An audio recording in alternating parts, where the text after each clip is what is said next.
Its foundation is upon the holy mountains. Haile Selassie, I love the gates of Zion more than the dwelling places of Jacob.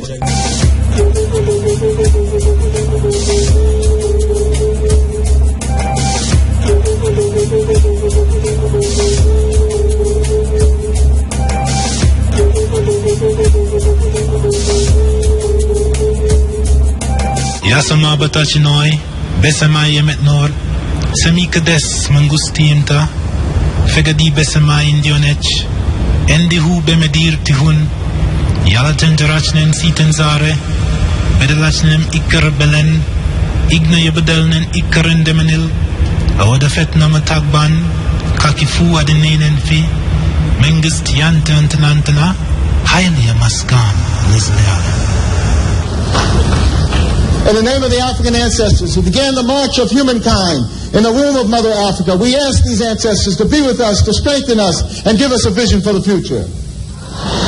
In the name of the African ancestors who began the march of humankind in the womb of Mother Africa and marched down the Nile, laying the foundations for human civilization and culture, we ask these Africans to be with us, to strengthen us, and give us a vision for the future. In the name of these African ancestors who built their pyramids and their temples to their God concepts, to their principles, and to their moral values, who left us a legacy of architecture and monumental building unparalleled in the history of the world, we ask these ancestors who built the pyramids, who built the temples, to be with us, to strengthen us, and give us a vision for the future. We ask these African ancestors who took this African culture and extended it throughout Africa, building the stone cities of Zimbabwe, building the empires of the Sudan, Ghana, Mali, and Songhai, building the Swahili city-states along the east coast of Africa, and in Christian Africa asking King Lalibela and giving him the courage to build the 12 churches of Lalibela from the ground down, monuments to the world. We ask these Africans to spread this culture to the Dogo and to the Akan and to the Yoruba and to the Bankongo and to the Zulu. We ask these Africans to be with us, to strengthen us, and give us a vision for the future. In the name of the Africans who opened up Africa, opened up the Nile Valley to other cultures and other peoples, and they came in and nurtured themselves on the African greatness. First coming in early with the ancient Hebrews, and they synthesized this culture and produced Judaism. Later coming in were the Christians, and they synthesized this culture and produced Christianity. Coming in were also the Greeks, who took the African culture, synthesized it, and produced Greek civilization. And then later, the Prophet Muhammad, and with the Arabs coming into the Nile Valley, they synthesized the culture and produced Islam. We ask these African ancestors, who as part of their legacy laid the foundations for Judaism, Christianity, Islam, and Greek civilization, to be with us, to strengthen us, and give us a vision for the future. We ask those African ancestors pulled out of Africa, taken to the hells of North America, South America, the Caribbean, maintaining the spirit of African humanity in their hearts and in their minds, and who left us this enormous legacy of struggle. We ask those Africans who resisted enslavement in the villages of Africa, who resisted enslavement in the shores of Africa, who resisted enslavement in those forts and dungeons, who resisted enslavement in the holes of those ships, who resisted enslavement when they arrived on these shores in the New World. We ask these Africans who ran into the highlands of northeast Brazil and established for 100 years the first free republic in the Americas, the Republic of Palmares, and their last great leader, Zumbi, who spared and sacrificed. We asked these Africans who replicated the Brazilian experience and went into the highlands of Jamaica and became the maroon-free communities. We asked these Africans who went into the backwoods of the Guyanas and Suriname and created free republic of the Suramaka and the Ajuka. We asked these Africans who went into the backwoods of Georgia and the swamps of Florida and moved with the Seminole Indians and resisted oppression. We ask these Africans who left us a legacy of struggle and resistance, the likes of which no one in the world has, to be with us, to strengthen us, and give us a vision for the future. We ask these Africans who created and laid for us a foundation of struggle and resistance that was passed on generation after generation, that was passed on to Harriet Tubman, who fought her way out of enslavement and became a symbol of freedom for all of us. Similarly, Frederick Douglass and hundreds of thousands of others fought their way out of enslavement. We asked those Africans who went with Boukman Dessalines to create the greatest revolutionary experience in the history of the world, the Haitian Revolution, leaving us a legacy, the likes of which no one else has had. We asked these Africans to be with us, to strengthen us, and give us a vision for the future.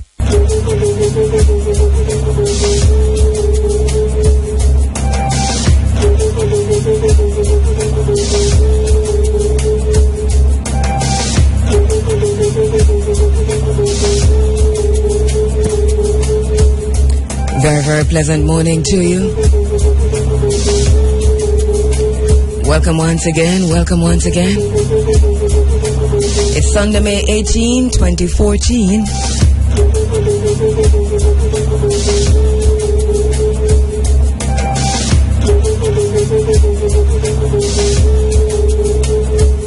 You're inside of the Africa Forum. It's running African. Thank you very much, Talia Walkgood. My name is Kabo Ma'at Kheru. My producer this morning is Joy Morgan. We go through until 10 o'clock. That's when the big A comes in with the Sunday sunshine.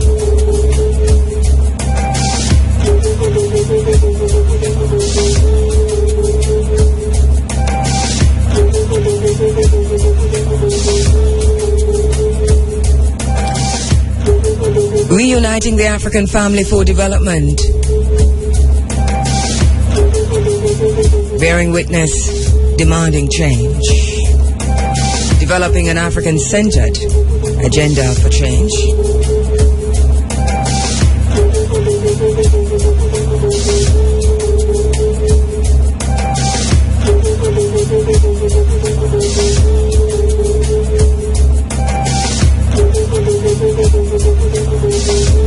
The Africa Forum, blazing new paths towards Africa's rendezvous with history. In the vein of Nzinga and Chief Tachi. In the vein of our ancestors, Ashaka. In the manner of Dessalines in the 1800s. In the manner of Mwalimu, Marcus Mosiah Garvey. In the manner of Malcolm X. In the manner of Hatshepsut. Blazing new paths towards Africa's rendezvous with history in the manner and in the vein of Queen Nanny of the Maroons. In the manner and in the vein of Amina. In the manner and in the vein of Baba Sam Sharp, Baba Paul Boga. Blazing new paths towards Africa's rendezvous with history.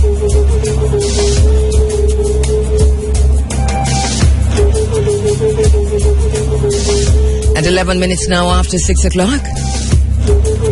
Got an interesting program lined up for you this morning as usual.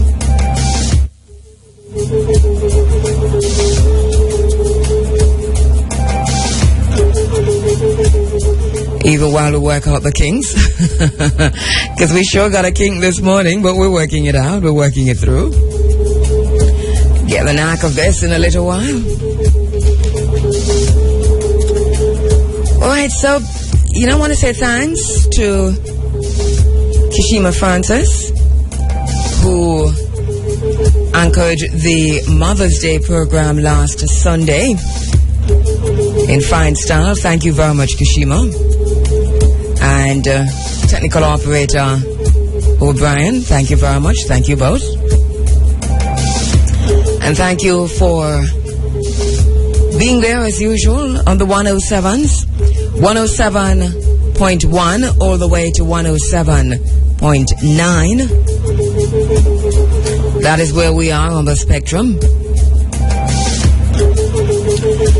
Thank you also on the internet at IRIFM.net. Thanks for listening and thanks for tuning in. Thanks for making it IRIFM and for selecting the Africa Forum as part of your your weekly activities. We're on the internet and we're on Twitter. We're on the social media.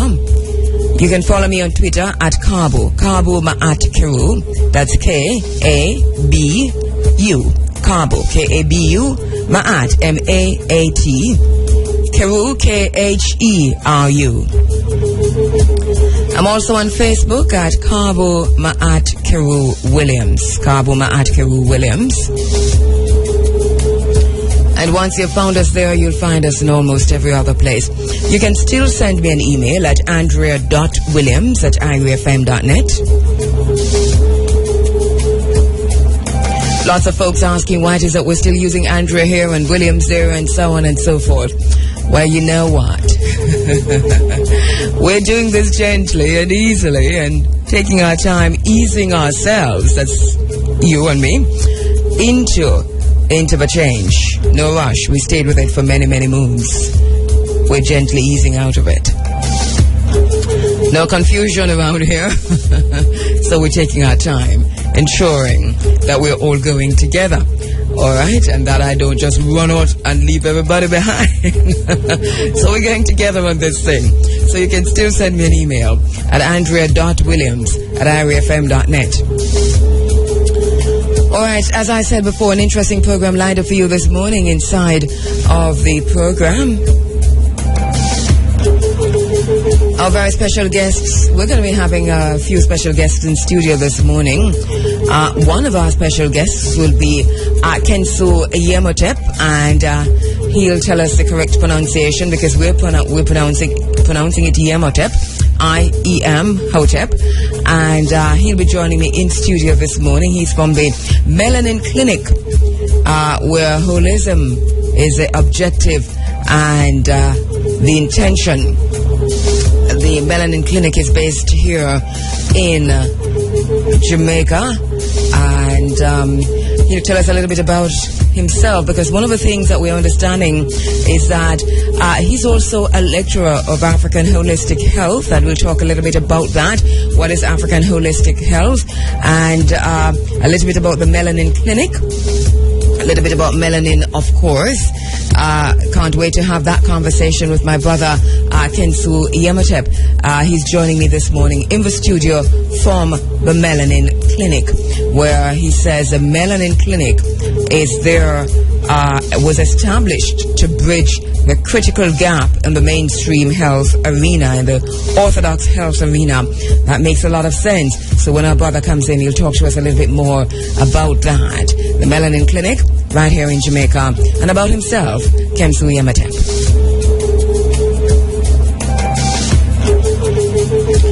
In addition to that, this morning, Professor Vereen Shepherd has been speaking to Professor Hilary Beckles regarding reparations and the Reparations Committee.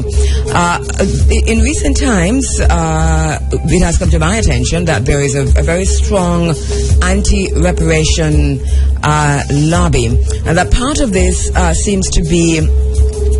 lobby seems to be, interestingly so, but not shockingly so, African people, Africans in the diaspora, who are part of the anti-reparations lobby. I have been contacted, and they're not just one or two, quite a few, by a few of the anti-reparationists, which is interesting, to talk about why they're against reparations, one, and then also others who have said they want to talk about why they're against the way that the CARICOM Reparations Commission is dealing with reparations and so on. And I suppose, we can have some of those conversations, because I think all views we should entertain. In the Pan-African space, though, where Pan-African families are encouraged to gather, that is to gather, we are a little bit reluctant to spend too much of our time on talking about why we are against reparations. We've worked too hard, too long, and come too far to do that.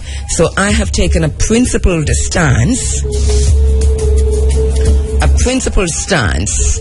as I have taken on many things in this space, not to entertain the anti-reparation lobbyists.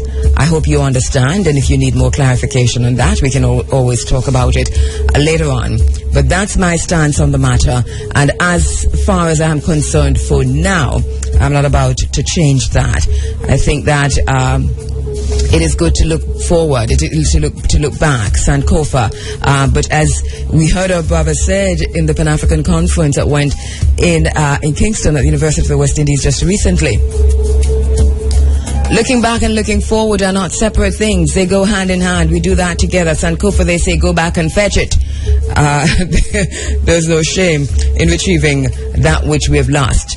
And part of what we have lost is a dignity along the way. And we say part of restoring that is reparations. So we're going forward. We're moving forward. Anyway, so Professor Shepherd has been speaking to Professor Hilary Beckles about this. Professor Shepherd, of course, the chair of the Reparations Committee here in Jamaica, the Reparations Commission here in Jamaica, and also host of Talking History on Nationwide Radio. And chair of the CARICOM Reparations Commission is Professor Hilary Beckles. So Professor Shepherd has been talking to Professor Beckles. We have asked Professor Shepherd to allow us to rebroadcast the last interview she did with Professor Beckles, looking a little bit also at the anti-reparations lobbies. All right, so that will be coming up later on in the program. A very short interview.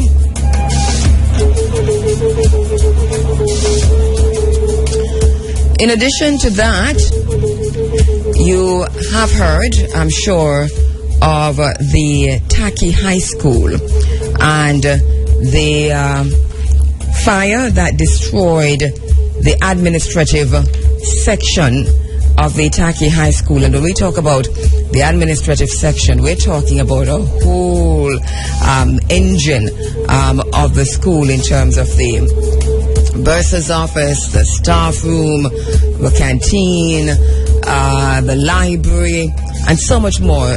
We understand that the loss is in excess of $40 million, and that's a whole lot of money.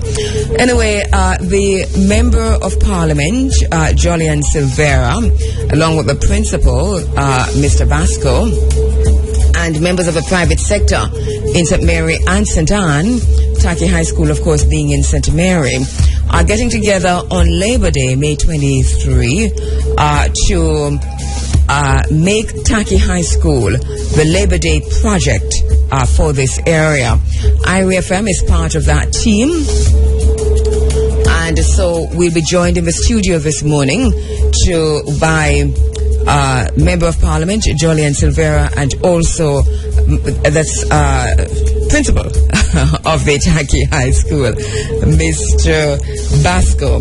Both will be joining me in the studio this morning to talk about the way forward for Taki High School and also about the Labor Day project. So Julian Silvera, of course, is a Member of Parliament for Western St. Mary. All right, and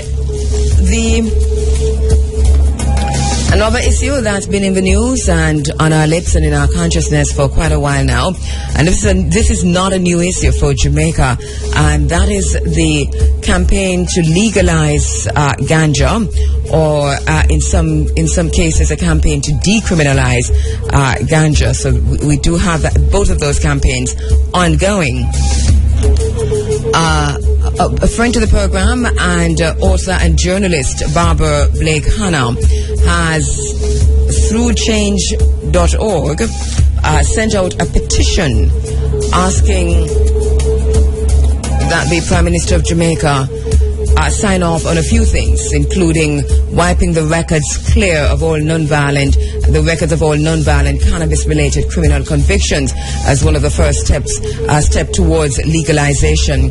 My sister Barbara Blake Hanna will join me on the phone lines this morning to talk a little bit about the petition, go through the different, I think it's 12 points, no? 4? All right, 6 points that are directed at the state, at the government of Jamaica, and I think in particular to the Prime Minister of Jamaica, and she joins me on the phone line to talk about that this morning. Also, we've got the music in between, we've got the local and international headlines, and IRFM's Sunday Sports Diary inside of the program this morning, blazing new paths towards Africa's rendezvous with history. A lucha continua, a vittoria is certa. The struggle continues, but victory is certain.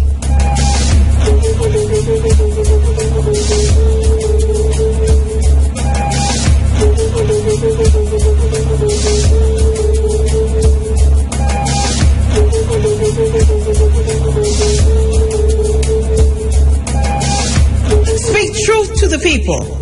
To identify the enemy is to free the mind. Free the mind of the people. Speak to the mind of the people. Speak truth.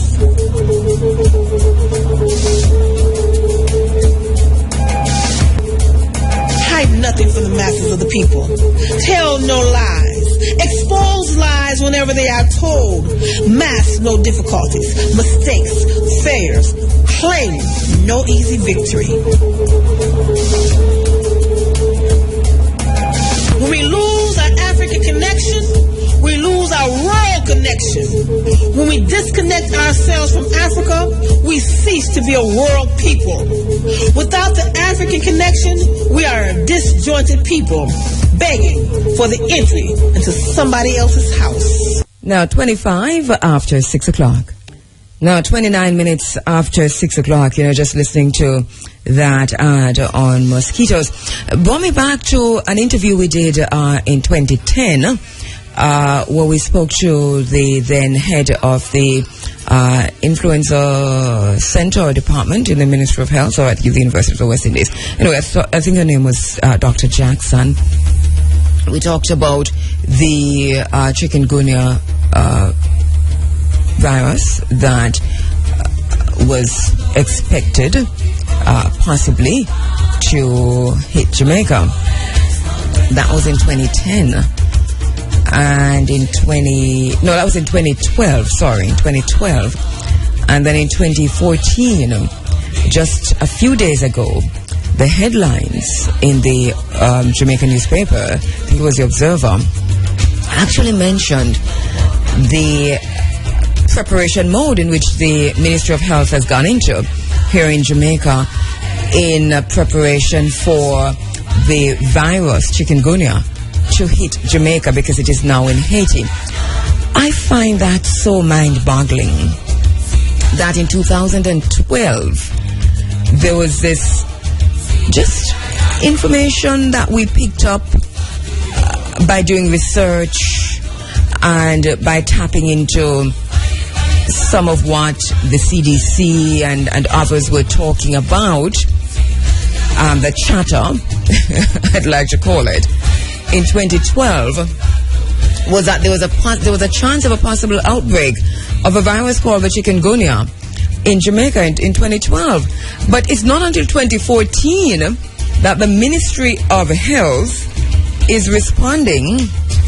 Well, not responding, but actually saying, and thank you very much, Joy, because it was a Jamaica Gleaner that had this information. Well, it was also the Observer, I think. It says the Health Ministry says it's only a matter of time before chikungunya reaches Jamaica following detection of the mosquito-borne virus in nearby Haiti. That is very interesting. Extremely interesting for me. It says earlier this month, which is May, the Caribbean Public Health Authority declared that the chikungunya virus has reached epidemic proportions in the Caribbean.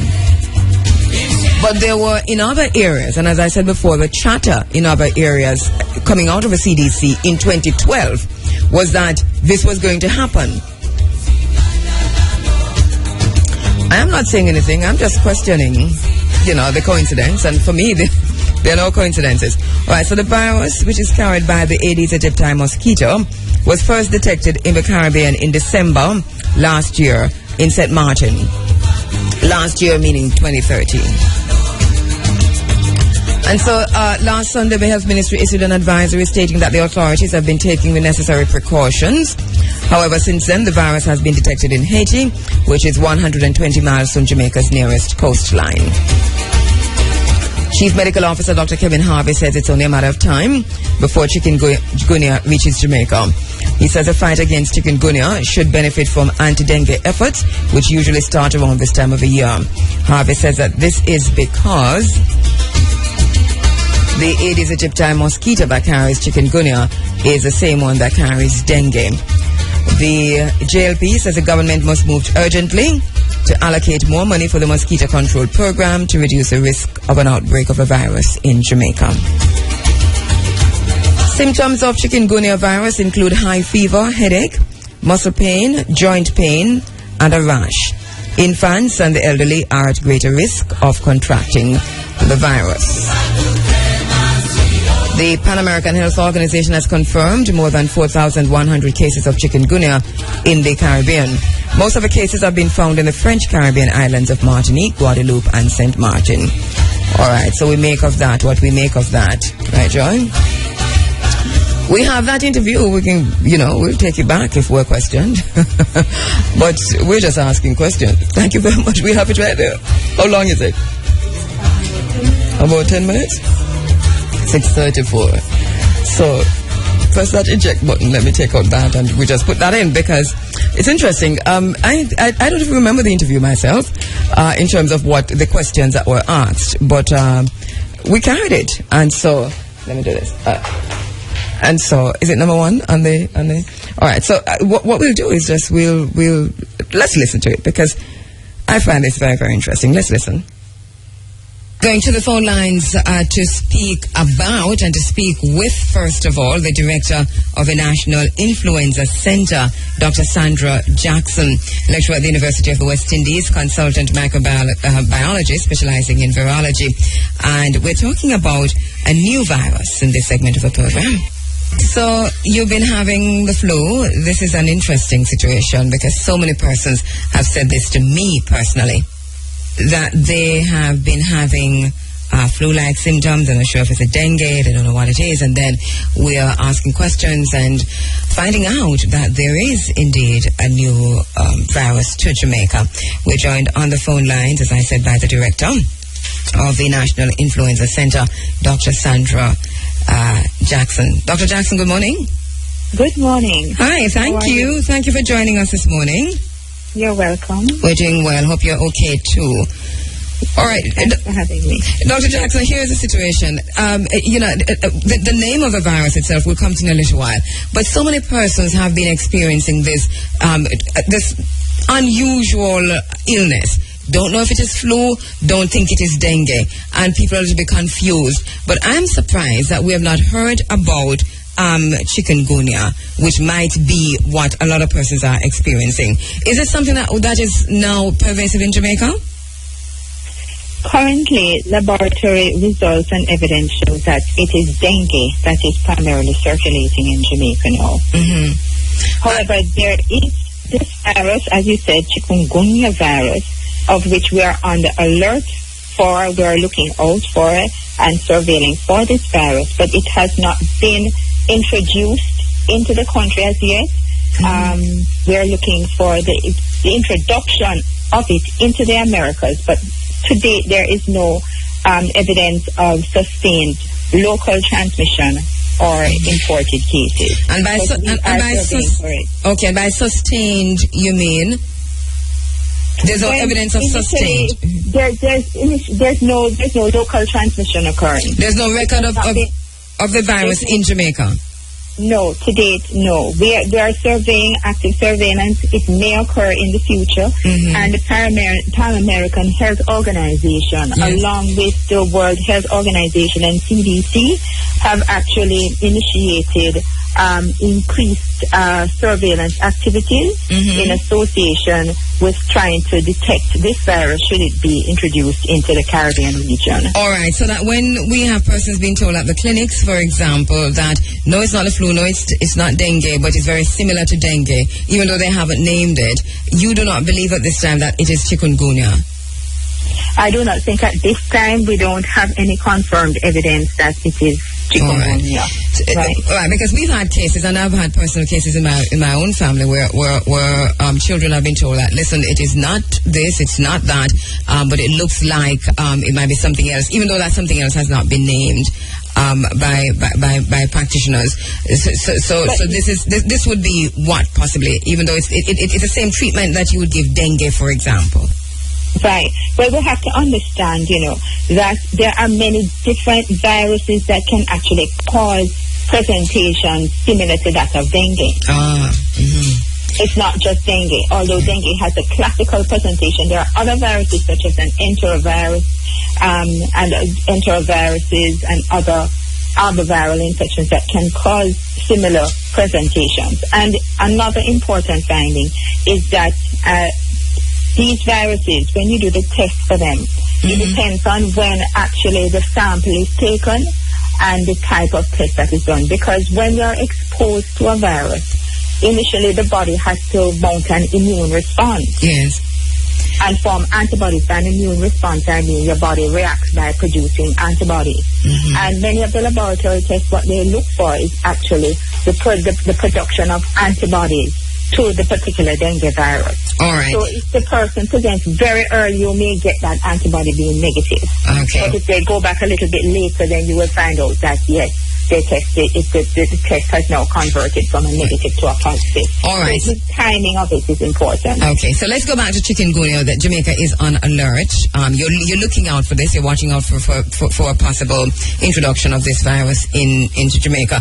Where is it prevalent now?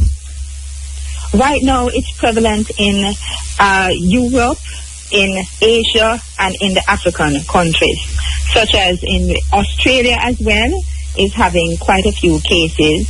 Areas like Cambodia, the Democratic Republic of Congo, New Caledonia, but also importantly in French Guiana, cases have been detected in these countries. All right, let's talk a little bit about the virus. How does it present?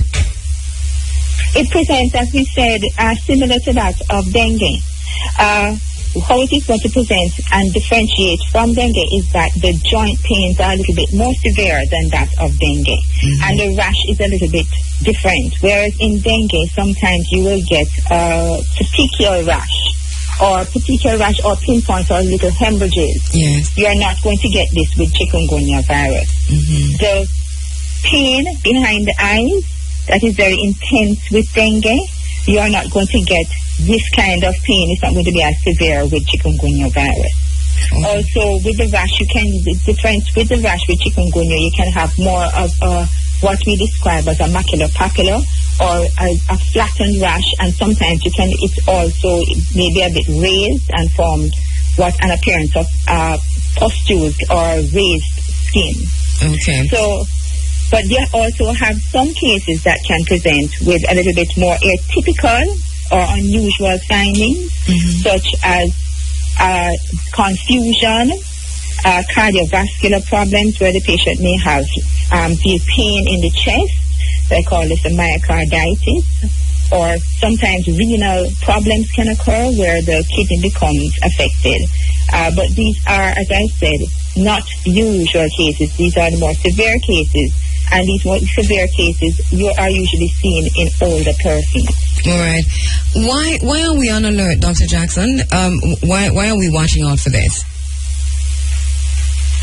This disease, as I said, just as with other viral diseases that have been introduced into the Americas, which have come from a epicenter in Asia or in Europe, such as the West Nile virus, once they start in one particular continent and you see continued transmission and spread, then the rest of the other continents and subcontinents start to survey and look for the introduction. It is important, as I said, because we need to know exactly what is happening in terms of the epidemiology of the different viruses being introduced into the country. The virus itself is called chikungunya, and right. So it's an interesting name. Explain that to us. Where did this name come from, and which country? This chikungunya is, as we know, it's a mosquito-borne virus, and it was first described in Africa, in Tanzania, in 1952. And the name chikungunya, it comes from the Kimodonde language, which means to become contorted or bent up. And this was the term given to these persons because they had a stooped appearance because they were suffering so much from the joint pain. So as I said, the joint pain, you can get this with dengue. You also get it with chikungunya, but it tends to be a little bit more severe in chikungunya. And in addition, sometimes it can persist for a little longer. We've been talking and writing about this on our Facebook page, and one of the comments is an interesting one because I saw that in the research too, that this was this virus itself has been considered as a use of biochemical weapon. Can you tell us anything about that? Have you heard anything about that? I have not heard anything about that, and I don't think that chikungunya could be used as a weapon for biological warfare. Simply because it is transmitted via the mosquito, and the mosquito would have to bite one person, and then incubate the virus will replicate within the mosquito, and then when the mosquito is feeding again, when during it on another person, then it would introduce it into the second host. So just the mode of transmission alone would make it a little bit difficult for it to be used as a weapon of biological warfare. But however, knowing what is occurring today, it is possible that a person somewhere could alter the virus, but to date I do not have any evidence of that. I have not read it. Okay. Speaking with Dr. Sandra Jackson. She is the director of the National Influenza Center, a consultant microbiologist specializing in virology. Considering that we're on the lookout for this, we're expecting that this might present in Jamaica. How should persons be prepared for something like this and recognize it when it comes in? What should they do?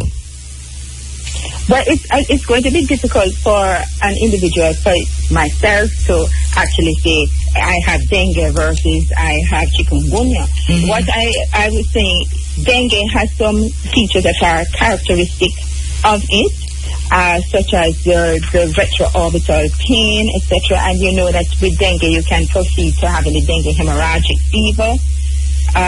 With malaria, we're not having any malaria transmission here, but in other countries, when you have the undulating fever, you have a particular pattern to the fever, but we are not having any local transmission of that now. Mm-hmm. For leptospirosis, it can present similar to dengue as well, and to chikungunya, but with leptospirosis, the calf muscles sometimes are more involved, and you can have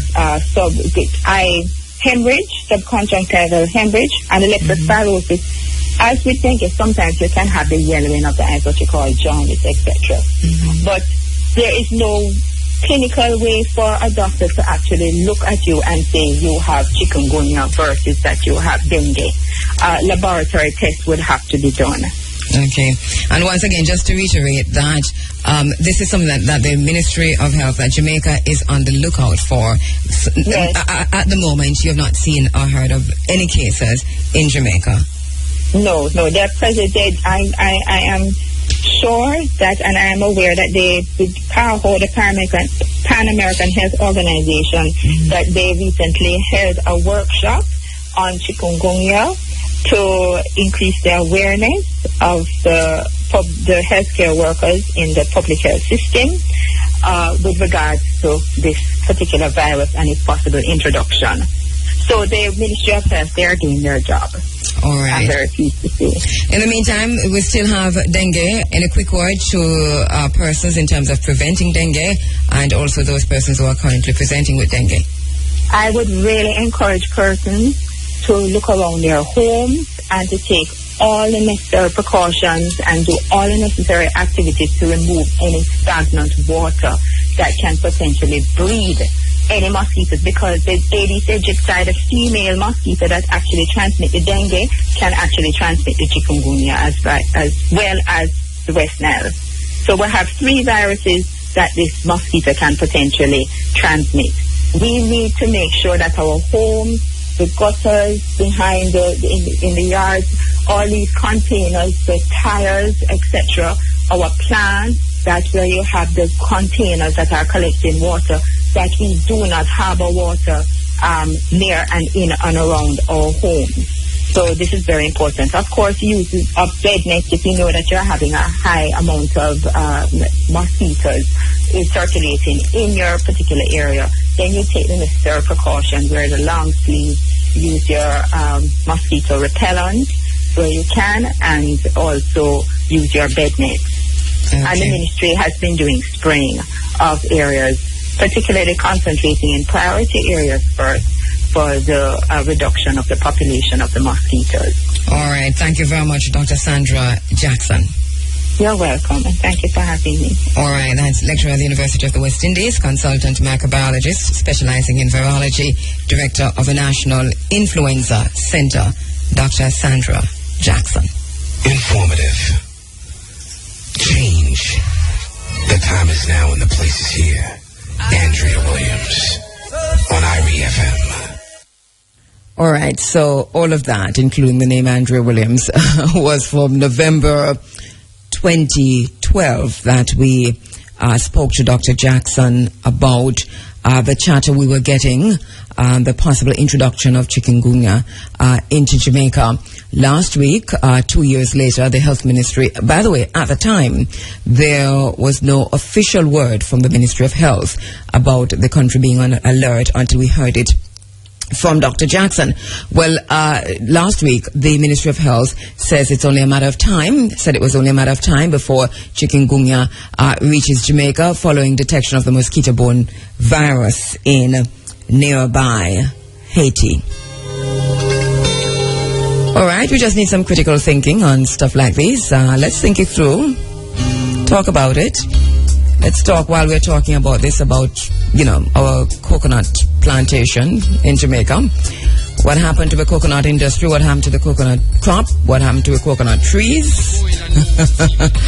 Oh, goodness. Let's talk about that. Let's talk about it. Let's talk about coconut. And let's talk about pathologies of power. Paul Farmer has done a good job in writing that book, Pathologies of Power. We should all get a copy of it.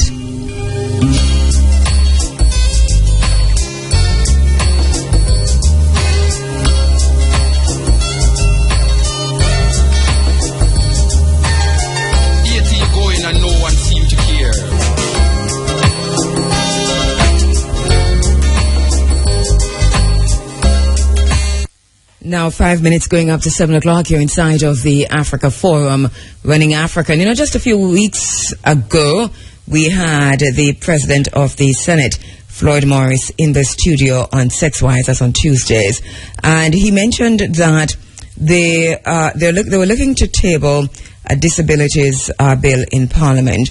And there is a report this morning in the Daily Gleaner, which says that, and written by Arthur Hall, members of the disabled community have welcomed the move by the government to finally table in Parliament legislation to give a full protection to persons with disabilities. The long-promised Disabilities Act of 2014 was tabled in Parliament by Labour and Social Security Minister Derek Kelly just over 1 week ago. And this was almost 11 years after then Prime Minister P.J. Patterson promised the nation that a National Disability Act would be introduced in Parliament to give legislative protection to members of the disabled community. We were trying to get Floyd on the phone, Senator Floyd Morris, to talk about this, but we're not able to. But in any case, we'll follow up on this. It's something that I know is dear to him, and he's been working on this really, really seriously. Protection under the law for people with disabilities.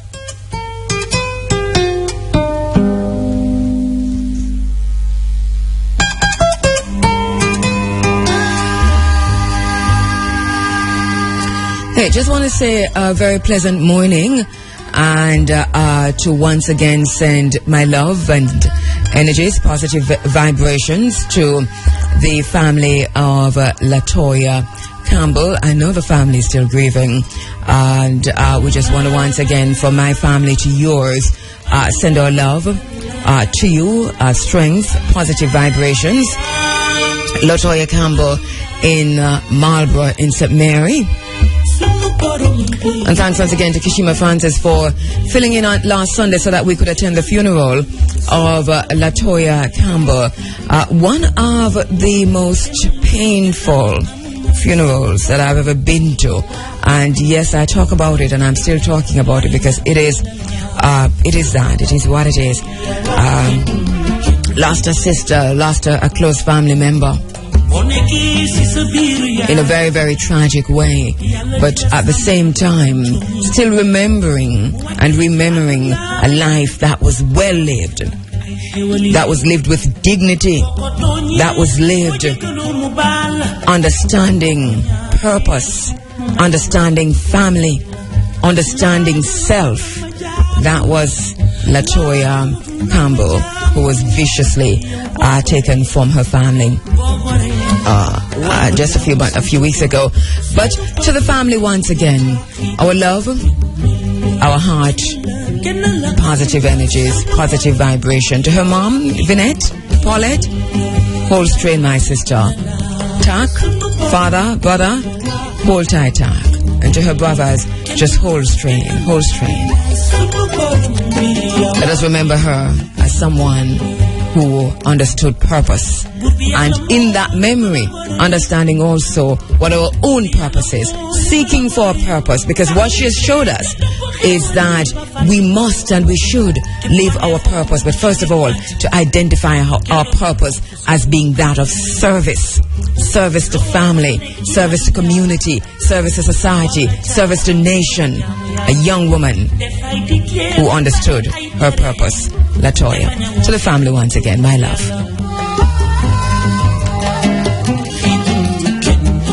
You know, I also want to say on another note, a very, very pleasant morning to my grand uncle in Marlborough in St. Mary in Hopewell, just on that road to Africa. Uncle Boise, good morning, sir. You know, my grand uncle, born in 1932, probably don't want me to talk that out, but anyway. So we picked him up on Sunday, right? Because one of the things that we're trying to do is to reconnect with the ancestral land and the ancestral lineage. And Nana Unabodba, who lives in the area in which my own great-great-great-grands came from, in terms of, you know, ending up after Africa. And you know, so she's been doing so much research in that area that we don't know what we'd do without you, Nana. Thank you so much for all the work you've done and continue to do, all the books that you've written and you're continuing to write. And so in doing all of that research, it seems, you know, Nana Unabodba and myself, we're intricately linked, and we've been linked like that for a long time. Because the first time, not then knowing her, this is the first time I met her, which she doesn't remember at all, but the first time I met Nana Unabodba, I was still in high school, and I was asked by Laurel Garrick, who is now Dr. Laurel Garrick, to read, because I've been writing poetry from high school and publishing poetry from high school. So I'd published my book, A Tint of Blue, and I just published my anthology as a child in high school. And so Dr. Laurel Garrick, she called to say, because she's also from that area, as too is Bert Samuels, as too is Professor Vereen Shepherd. You're getting the picture? All right. So, as to is Timothy Bailey, we could go on and on. All right, so she called to say, would you read your poetry at a very special event that I'm putting on at the Highgate Branch Library? And I said, yes, I would. So she said, well, it's going to be a big deal. Dr. Unabodba will be reading from her work, Jane and Louisa. And that, I mean, well, I was nervous because I'd read that book, and I know of Dr. Unabodba, and, you know, this is a big deal. Anyway, so I went there, and Dr. Bodbo was the featured guest artist there for that reading. And as a young child, I was barely, you know, into the teens, I went and I read there. And Dr. Unabodba, Nana Bodba, encouraged me in that moment to continue on the path I took. And that was a long time ago. I didn't even know she was from Woodside. I didn't know anything about her. Apart from that, she had written these books that we were using in high school. And so that was my first encounter with Nana Unabodba. And for some reason, then when I started working here at IRFM and started this program, Running African, I remembered, you know, the books, remembered a lot about her. And so I found her. we called her and asked her, would she come in and talk to us about, what was it again? I think it had to do with genealogy, but I'm not remembering right now. Anyway, that was in the analog era. That was like early 90s, very, very early 90s. And I remember, you know, coming out of the studio after the interview, still a young girl, and Dr. Bodba was behind me, and she asked me this question in 1991 or 1990, I'm sure it was. And she said, how did you know what your purpose was? And just by the way she asked the question, made me realize that also she thinks that I know what my purpose is, which means that I must know what my purpose is. And I thought about that. I don't remember the answer I gave her, because I didn't know that I knew. And, it was then that I thought, yeah, I'm living my purpose. Let me continue to do so. And Nana Erna Bodba has been in my life ever since. And she's been doing a lot of work in Woodside, in Rock Spring, in her community. She's done a lot of work outside of her community, but she's been back to the community and she's done a lot of research on that area. And interesting, you should get her book. I mean, her books actually so much about all of that area, which connects back to Jamaica and also to continental Africa. So she called me a few times to, tell me about some of what she was unearthing, because even though she wasn't writing about me or my family, the research, of course, unearthed a lot about the families who lived in and around the area, which included my own families. And so I have been holding on to the research that she's been doing. And recently she called to say, we've been looking at a piece of property where there is something of significance, and Jamaica National Heritage Trust and so on, and we've been looking at this, and we're told that it's actually a tomb. We thought it was like the foundation of a house and really of heritage significance, but we heard it was a tomb, and I think that tomb is connected to you. So this is what I did on Mother's Day and on my birthday, after the funeral of my sister Latoya, is that we picked up our Uncle Boise, who was born in 1932, and we drove to Rock Spring. And so we went to this piece of property where my great-great-grandmother lived, and really did find the tomb, because Uncle Boise knew of this, of my great-great-great, possibly 4 greats, grandfather, and others. And that was a big deal. We sat there, we talked about things, we picked coconut, we drink jelly water, we we eat chocolate from a tree, and we spoke about things again and kind of touch base with who we are. And that meant so much. Heard about the maroon heritage, which I don't know how many families in Jamaica talk about their maroon heritage, but I know that in my own family, maroon heritage on both sides, but a family that has been over time ashamed of that heritage. But thank God for and the ancestors, for Uncle Boise, that you're there, that you have the memory, that you remember, you recollect, and you can remember him.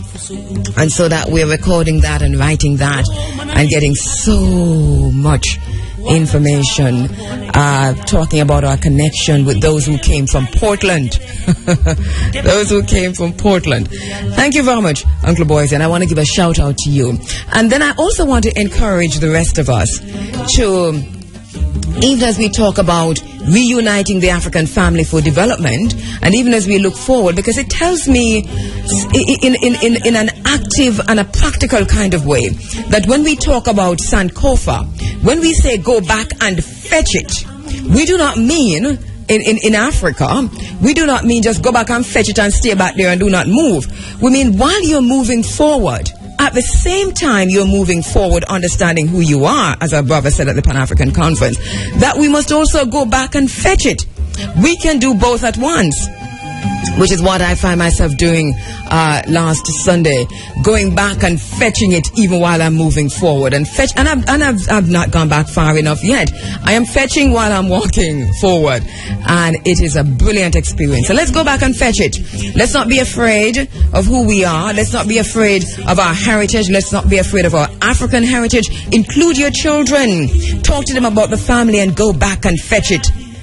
Understanding why, understanding how, and understanding who. All right, sound there of Yusundor. Allah. Now 10 minutes after 7 o'clock, you're inside of the Africa Forum. It's Running African, and we have been talking about the interview done by Professor Vereen Shepherd with Hilary Beckles. And of course, Professor Shepherd, the chair of the Reparations Commission here in Jamaica, Professor Hilary Beckles, the chair of the CARICOM Reparations Commission. And the interview, once again, just a quick background, is that for myself, and I've been talking to Professor Shepherd about this, I have been getting requests from anti-reparation lobbies to talk about why they're against reparations in the first place in this space, and then also other anti-reparations lobbies to talk about why they are against the way CARICOM is now dealing with the reparations issue. These are, requests. We get requests like these all the time. Sometimes we do the interview, sometimes we don't. I have taken a stance on the reparations issue. I remember many moons ago, well, my sister Barbara Blake Hannah called me. Barbara is coming on later on in the program, and she probably can remind me the year that happened, and I'm sure that was in the early 90s also, to say, we want to start a reparations committee here in Jamaica. I want you to be part of it, and we want to launch it on your program. And we thought about this, we worked it through, and it was launched right here on this program, Running African. And ever since that time, we have been very conscious of how we treat reparations, how we talk about reparations, thanks to the work that was done by many others before, but particular in the way the information that was coming to me from persons like Barbara Blake Hannah and Anthony Gifford.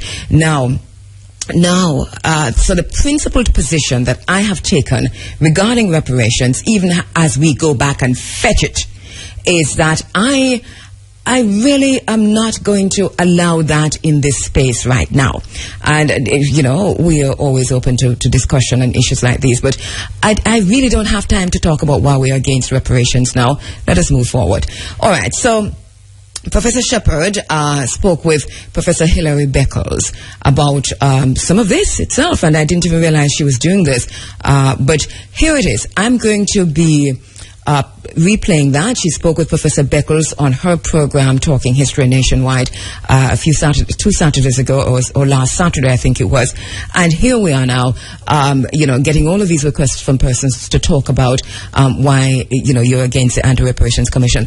Why I really wanted to play this is that I listened to this interview and heard Professor Beckles answering some of those concerns that the anti-reparations lobbyists have. And so we're going to rebroadcast that. Thanks very much to Professor Shepherd and to Nationwide Radio. So right after this. 13 minutes now after 7 o'clock, you're inside of the Africa Forum, Running African. We move now to this pre-recorded interview. Professor Shepherd speaking with Professor Hilary Beckles. You were here recently and you gave a lecture to the students at Kingston College in Jamaica. Prof, why was it so important for you to talk to the young people about reparation? First of all, let me say what a wonderful experience that was there at KC, meeting the principals, students from all Jamaica. It really was an extraordinary, uplifting experience. Mm-hmm. But, it all started, I think, when the point was made time and time again that one of the strategies being used by the European governments on this matter is to argue that slavery and the apartheid that followed the slavery, the emancipation, it all happened a long time ago. And if we can push this subject further and further into the future, the more and more difficult it will be, because those generations of persons like yourselves who have been in the forefront of this discourse from the days of Marcus Garvey right through to your generation, Prof. Shepherd, that when we are all gone, that the younger people will abandon this process and there will be a rupture of the process. So, recognizing that the strategy has been to time out on this subject, to push it further and further away, have delaying tactics, use all the strategies of delay and division, younger generations will be further and further away from the subject. So it was thought, and I celebrate you for this and all of your organizers, if the young people fully understand the issues, if they are positioned with the information to fully understand the issues, they will take up this process. And of course we will deflect, if not defeat, the strategy of timing the subject out. Okay, Prof. But over the past year, I would say, increasingly, there have been many letters to the editor of the various newspapers all across the Caribbean. And so I want to ask you this. What, in your view, is the greatest obstacle to building momentum for the reparation movement in the Caribbean and the African diaspora? Because some people are saying it's the large number of blacks in the anti-reparation movement, seemingly in the service of Europe. Some people are saying it's a failure of Caribbean governments to fund the national committees, which then cannot mount any effective public education around the issue. And others are saying it's the campaign being mounted among a faction in Britain, black British people, who are opposing what the CARICOM Reparation Commission is doing. So, all of the above, none of the above, other factors? Well, it's always wise to recognize the reality of politics.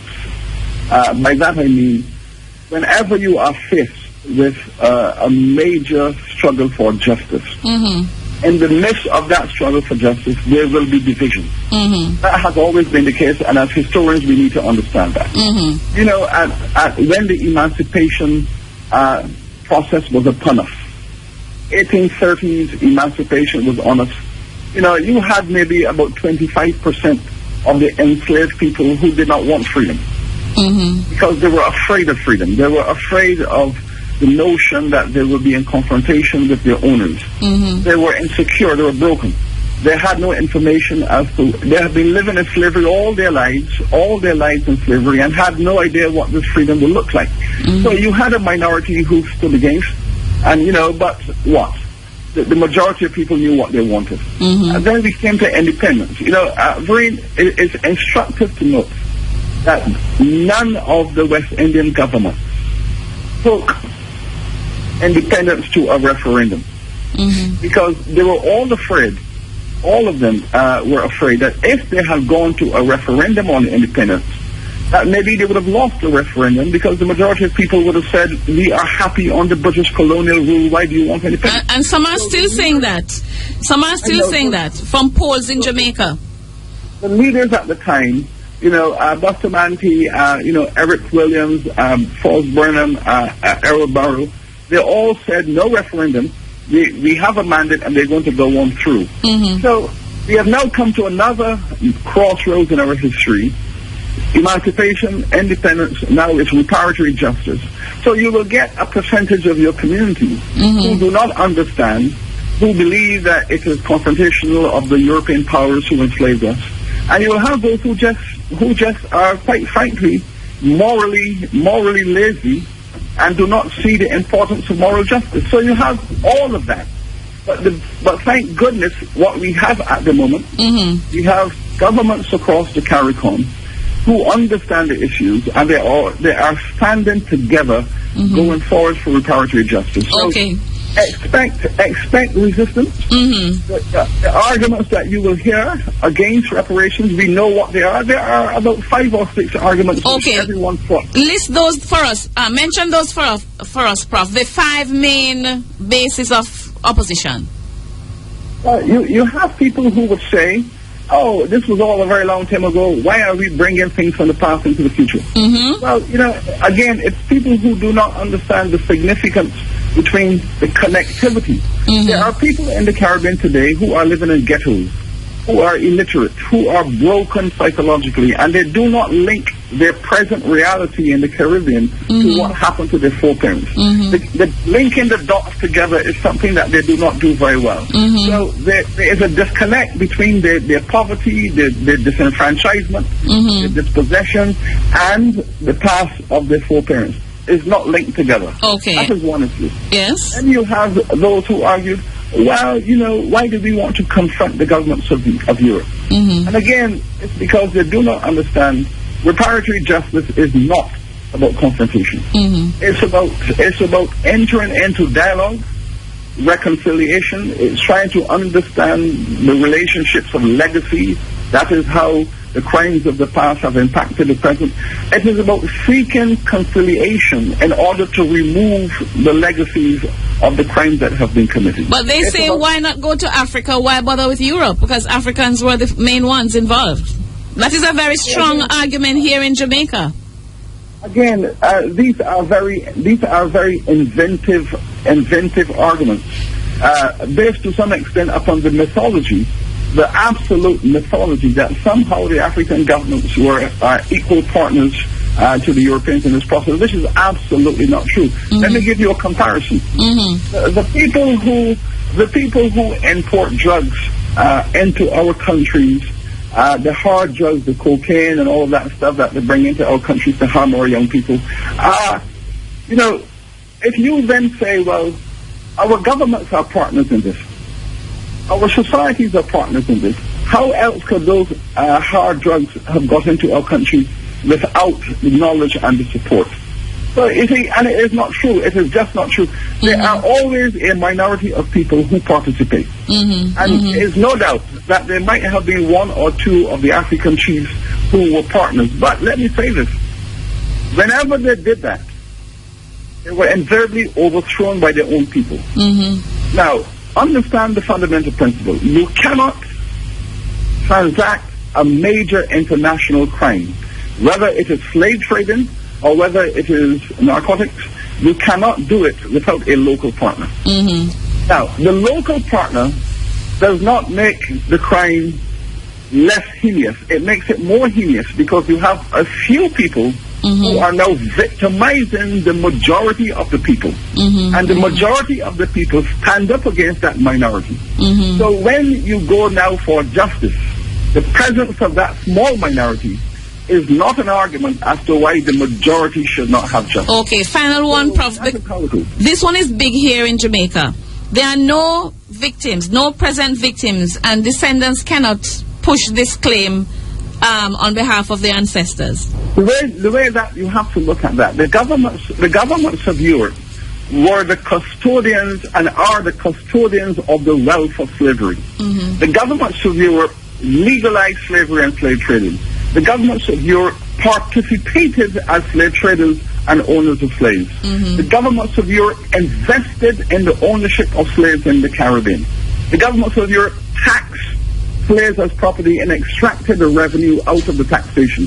The governments of Europe put in place the financial and fiscal measures to extract the wealth to build the countries of Europe. The governments of Europe then were in charge of the legal, fiscal, and financial management of slavery. They were the ones who are responsible collectively for the wealth of Britain and France and the Netherlands and so on. So the reason why we focus on the governments is because we say to the governments, you are the ones who are primarily responsible for reparatory justice in respect to the victims of that process. And the descendants are quite, it's quite legitimate for the descendants to claim, because they say there are no victims. Well, you've had 300 years of slavery and slave trading, followed by 100 years of apartheid. The apartheid that was put in place in South Africa was modeled on the apartheid that was put in place in the Caribbean after emancipation. So 300 years of slavery, 100 years of apartheid. You go into independence, and then you can see all of the horrible legacies of that process. The people who are surviving in the Caribbean today, against the background of that 400 years, they do have a right to reparatory justice in law and in any moral discourse. Okay, thank you, Professor. We will have you again because there are other questions that come up every day as the anti-reparation faction gets stronger and stronger. But thank you so much for taking time to help us through with this education, and we will speak again. Thank you so much. Bring forward your strong reasons and let us talk about reparation. All right, Professor Vereen Shepherd there speaking with Professor Hilary Beckles on her radio program Talking History. And I'm quite sure this short interview, but very, very informative. We want to be on the right side of history. That's part of my purpose also, to be on the right side of history. And through ancestral guidance, we hope that we are on the right side and coming out on the right side of history. Thank you, Professor Vereen Shepherd. We've heard from my very good friend Floyd Morris. He's actually off the island, but he'll join us in just a few minutes. And sell them as slaves. Of Africa were captured and carried away.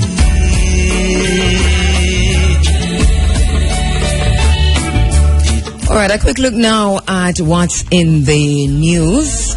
By now you'd have heard that the French president, Hollande, has called the African presidents to Paris, has summoned them, and they've gone running to Paris to discuss Africa's business again. And so now we're hearing that Nigeria has developed a global strategy against Boko Haram, adopted at the Paris Security Summit. African and Western leaders agreed on Saturday to combine their intelligence, information and defense mechanisms in a bid to reduce the security risk posed by Boko Haram. French President François Hollande called the Islamist group a global threat that warrants a global response.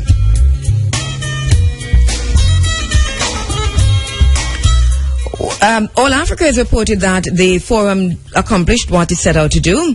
On Saturday, that's yesterday, the Securities Summit saw leaders from Nigeria, Niger, Cameroon, Chad and Benin agreeing to share their technical know-how with Western allies, France, the US and Britain, to defeat Boko Haram. The plan adopted incorporates the following: coordinated regional strategy to boost intelligence sharing, creation of surveillance and border controls, centralizing technical means and capability, military presence around the Lake Chad, security defense mechanism in danger situations. So, in effect, AFRICOM. The 8 countries are already sharing intelligence information to retrieve more than 200 missing schoolgirls kidnapped by Boko Haram. This new plan goes a step further to prevent more attacks by the religious sect after fresh violence in a Boko Haram stronghold on Friday. French President François Hollande, who hosted the meeting, and the Islamist said the Islamist group wasn't just Nigeria's problem, but the whole world's. He said that they have links to terrorist organizations throughout Africa and could destabilize the entire continent. And this he said during a press conference following the summit. Hollande stated, but ruled out putting French boots on the ground. He stated that aim was to identify the threat posed by Boko Haram and to deal with it. The organization, he said, is capable of endangering the lives of innocent civilians, of abducting young girls and reducing them to bondage to sell them. His Nigerian counterpart, Goodluck Jonathan, who called for the summit, has been strongly criticized for his handling of a girl's abduction. And Jonathan Goodluck Jonathan says, I am completely committed to getting our girls back. Well, the girls have still not been returned. One of the things we said a few weeks ago is that depending on what happened in terms of the response to the kidnapping of these girls, we would here at IRFM hold solidarity on African Liberation Day. Well, a lot has been happening, so that solidarity here on the ground of IRFM is not necessary right now. So we push that back, because here in Jamaica we've had at the Nigerian embassy one such already, and rightly so, being connected to our own missing children. There's a lot of chatter about this. The social media is driving this and has driven this to the point where there are lots of responses. The First Lady of the United States has responded. François Hollande has called a meeting, and so it is now a cause celeb. And at the same time, even while all of this is going on, these big neck and big headed and big belly African leaders are meeting in Paris. These girls are still have still not been returned. They're still not found. And so while Goodluck Jonathan head to Paris and, you know, spew all kinds of stuff about wanting the girls back and so on, they're still not been returned. Let's see where this goes, because we have using like a hammer to kill a mosquito. You meet in Paris to talk about creating surveillance at the borders, centralizing technical military presence around Lake Chad. You know, AFRICOM coming through the back door. You know, at the same time, our girls our young daughters have been kidnapped and God knows what. This is what the African leaders have done again. China, we understand that China has also offered, and there's a segment in the program coming up in a short while where we're going to be talking about China and Africa, and just looking briefly at what China is doing on the continent.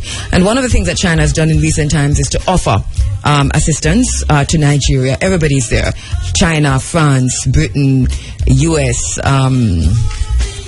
Everybody and them daughter and them sister and them uncle and all the military boots and so on, and still we haven't found the girls. So this is now turned into something else. We must call a spade a spade. We must speak truth about what is going on here. A backdoor in which to cement the militarization of that entire area. Military presence around Lake Chad, my foot. Military presence around Lake Chad. Is that the girls are in Lake Chad? If they're in Lake Chad, let us know if they're in Lake Chad. What is this?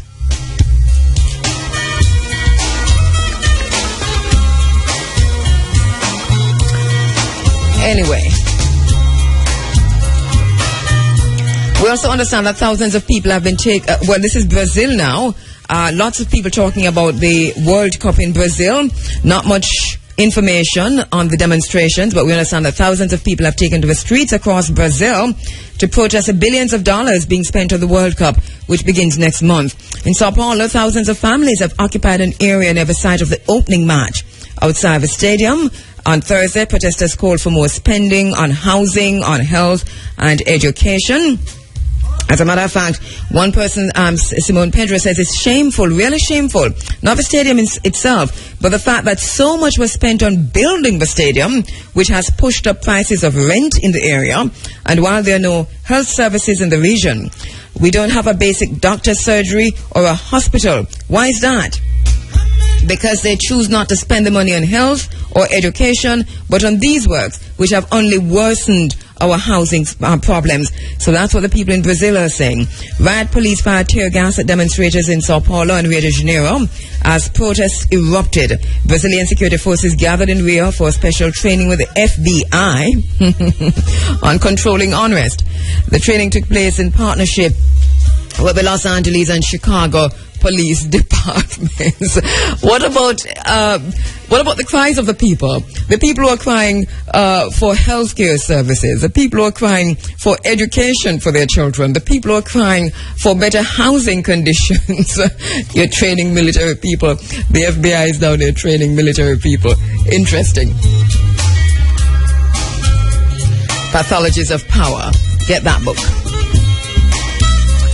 There are concerns in the world of the internet because the FCC is now advancing new internet rules despite mass protests. The internet might not be so at such a level playing field, because now we're talking about free and we're talking about faster internet. The Federal Communications Commission in the U.S. has voted to advance a proposal that critics call a threat to a free and open internet. Hundreds of protesters rallied outside the FCC to protest a plan that would allow internet fast lanes by letting companies pay providers for faster access to consumers. If this happens, then the playing field is no longer level. The agency will allow 120 days of public comment before issuing final rules. The FCC chair, Tom Wheeler, spoke before the vote.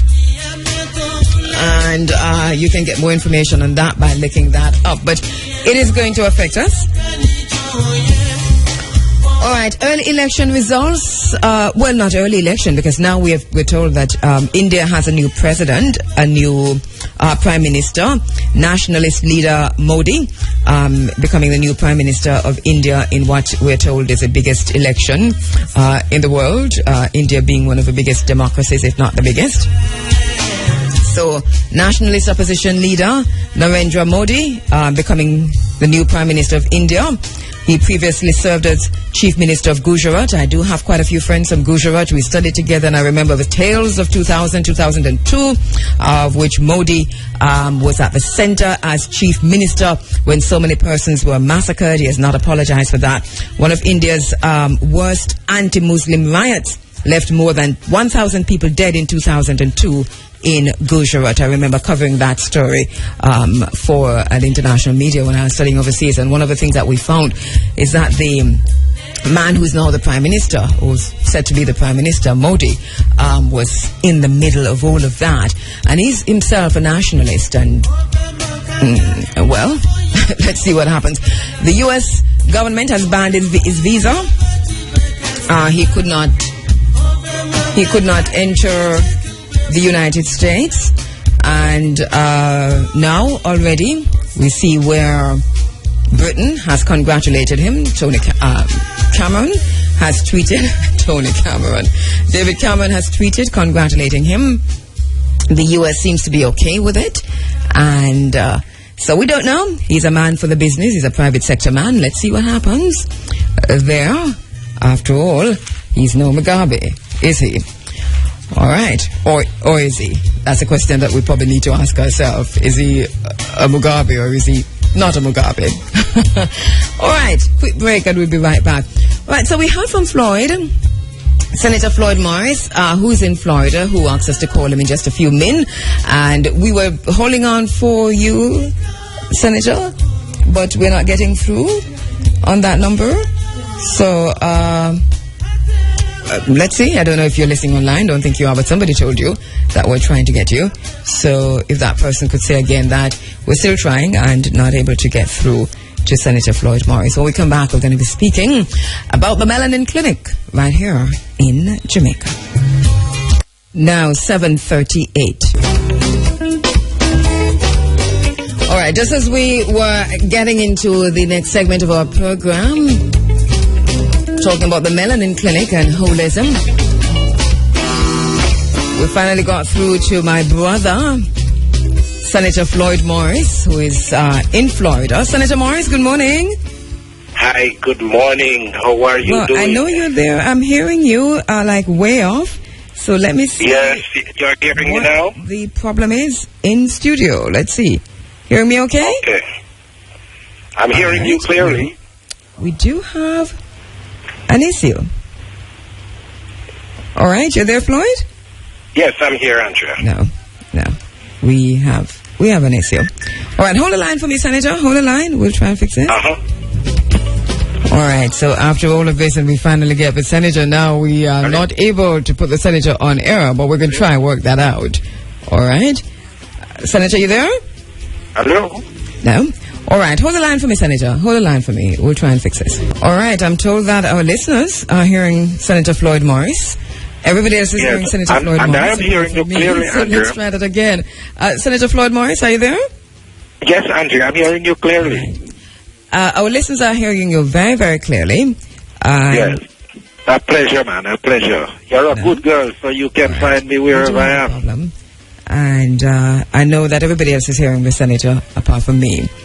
So what I'm going to do, Senator Morris, I am not hearing you. So I'm going to ask you for a statement on the bill that was introduced last week, the Disabilities Act. And because I'm not hearing you, go right ahead. Okay, well, the Disabilities Act was tabled in Parliament on the 7th of May, and it came within the context of years of discussion, negotiations with the disability community and the government of Jamaica. And the Minister of Labour and Social Security, the Honourable Derek Kelly, tabled the bill after lengthy period, I would say, but as they say, there's never too late for a good shower of rain.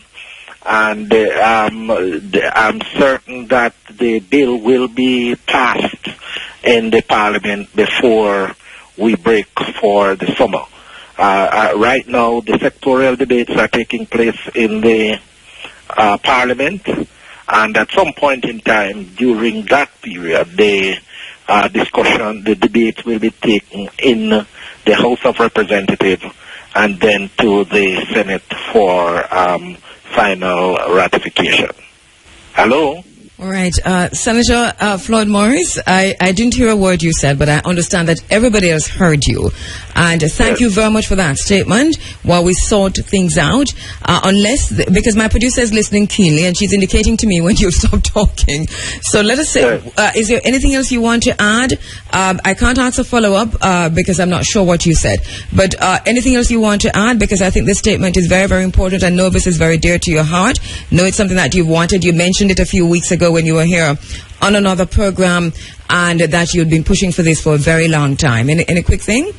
Well, I am very heartened, Andrea, that the bill has been tabled, because whilst it is not going to be solving all the problems of persons with disabilities in Jamaica, it nevertheless constitutes a major step in terms of putting in place measures to empower persons with disabilities, and I'm very proud to be a part of an administration that has seen it fit to push through this piece of legislation that is critical to the whole advocacy of persons with disabilities in Jamaica. And persons with disabilities can look forward to a new epoch, a new season in terms of how they are perceived, how they are treated in the Jamaican social and economic landscape. All right. Thank you very much. Thank you very much, President of the Senate, Floyd Morris. When you come back to Jamaica, Floyd, we'd really like to have you in the studio again to pick up on this, to talk some more about this. Thank you very much. A pleasure. All right. It's an interesting... I've never had anything quite like this.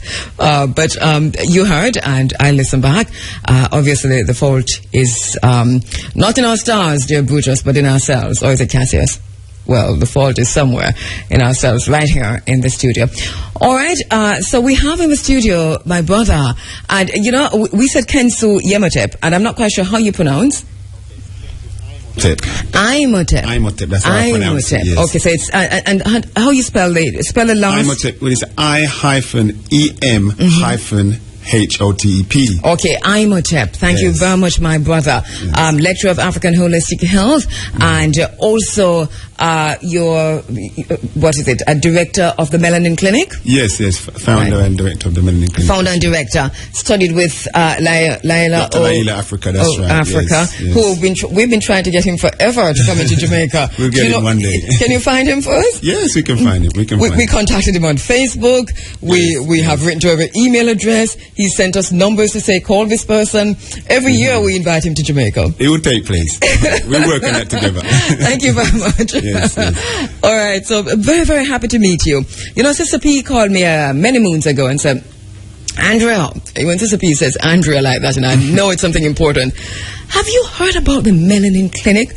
And I said, yes, Sister P. She said, I think this brother is somebody you should have on your program. Okay. That was a long time ago. Right, yes. And then I got the call again just last week from a different source, I think from the clinic itself, and I thought from CAFRA. Yes, that's right. Yes, and I said, no, let us not wait any longer. Right, everything in its time. Everything in its time.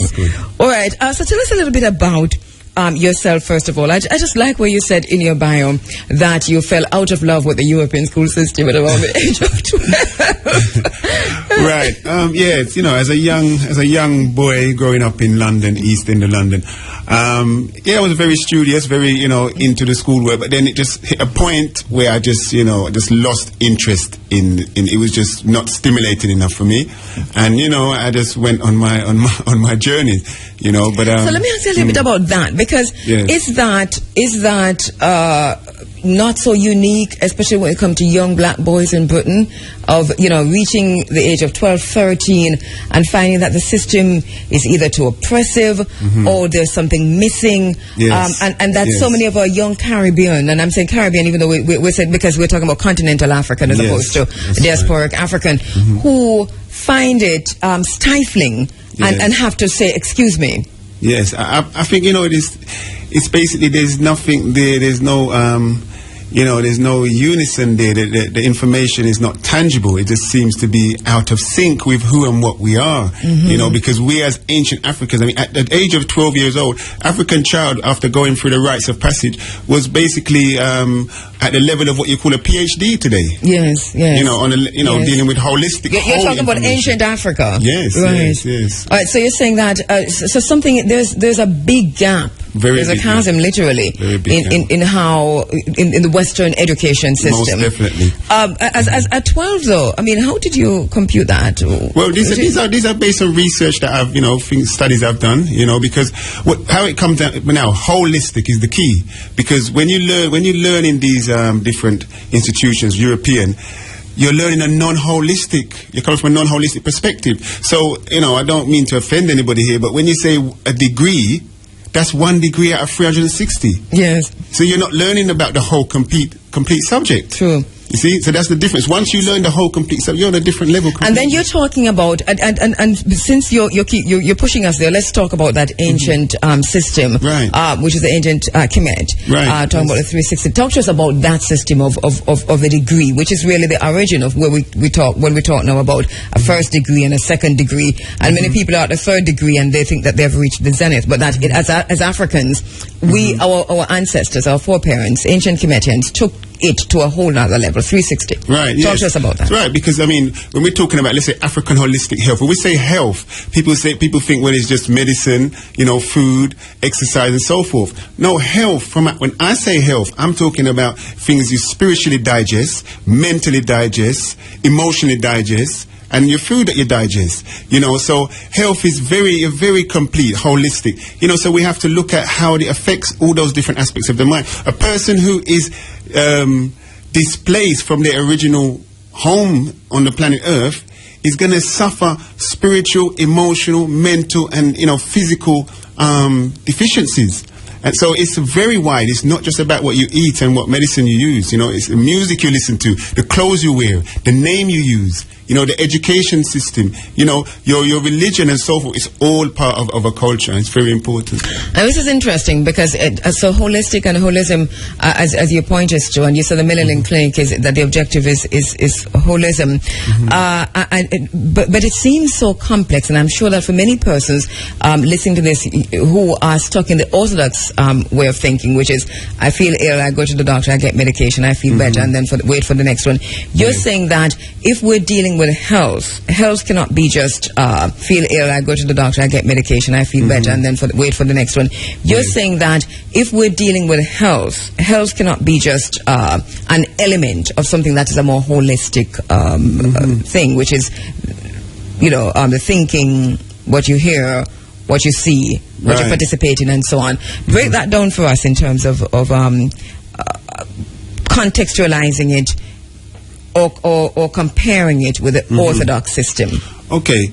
Well, the orthodox system, for number one, they're treating symptoms. As most of us know, we're treating symptoms. So you have a problem, you have diabetes, they say, well, it's your pancreas. Now, the pancreas has many different diseases related to it. Diabetes is not a pancreatic disease. Diabetes is a bodily disease. Diabetes is saying, well, the body has energy available for use, but the body cannot detect it. It's a bodily condition. This is why the kidneys go down, the heart goes down, and everything starts to follow on behind it.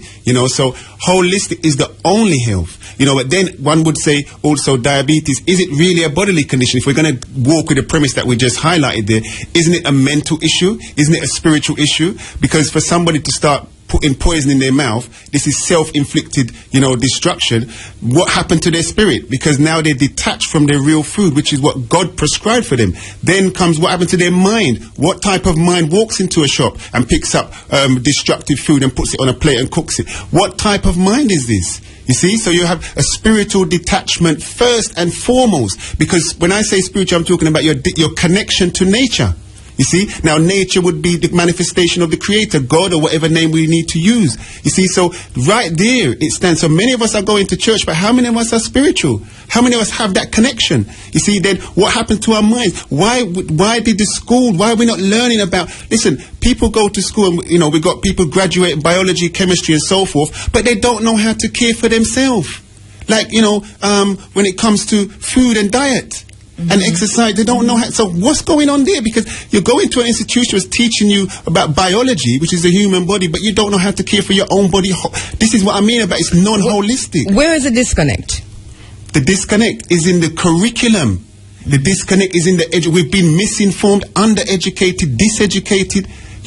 This is where it's come. So we have now re-educated people. Melanin is the most predominant biochemical in existence. It goes beyond the physical, but yet still, we're not taught nothing about it. However, you have the certain scientists on the planet that they gather every 3 or 4 years to study pigment. They just change the name. You see? All right. Well, let's talk about the Melanin Clinic, because you have actually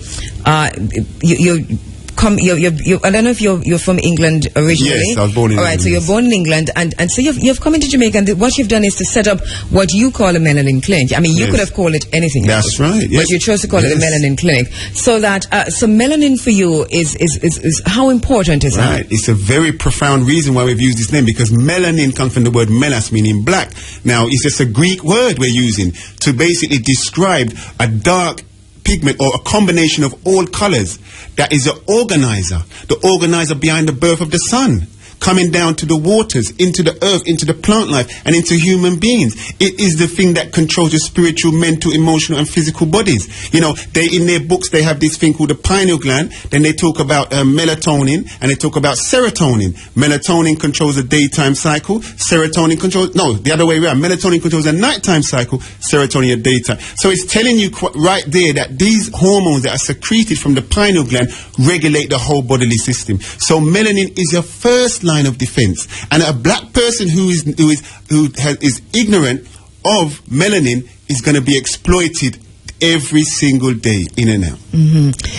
So in holistic health, is melanin the center of where the treatment is? Because you also talk about exercise, you talk about what you hear. How is melanin involved in all of that holism? Melanin is involved in everything. I mean, for example, every drug that they give you out, there's a saying from Eli Lilly, that's a drug company, that says if a drug doesn't work on melanin, it's not a drug whatsoever. You see, so melanin basically, it goes across the board. It's how we breathe. It's the exercising. It's what we eat. We should be eating melanin foods. Fruits stimulate melanin. Vegetables stabilize melanin energy. You see what I'm saying? So yes, relaxation, proper sleep, because melatonin kicks in at its peak at 10 p.m. So we should really be getting down to sleep, 9 p.m., those sort of times. So melatonin can work, at its best at night time to regulate and restore the bodily system throughout the night. All right, and I'm going to stay on melanin a little, because I want a better understanding. I want our listeners to understand how important that is. Yes. Because when you talk about, the sleeping and the cycle and all of that, you're saying that melanin is responsible for how that happens. Melanin is complicit in how that happens. Yes. And so maybe let us spend some more time talking about what melanin is really, and how is this so that melanin is this important to almost everything, health-wise, everything holistic? Well, the key starts in this. My motto of the company is, you were made with nutrients, and only nutrients will maintain and repair you. Now, melanin is a composition of nutrients, elements, carbon, and various amino acids, nitrogen, oxygen. So we're talking about the elements from the ground. Every single thing that we look around in this studio, in our clothes, everything goes back to the elements that come out of the ground. So melanin is a composition of all those elements, you see, and therefore it formulates different things, and it moves at different speeds, as and when it's supposed to. For example, high blood pressure. High blood pressure means that now your melanin cycle is moving too fast. We call it, in the medical system, they call it sympathetic stress.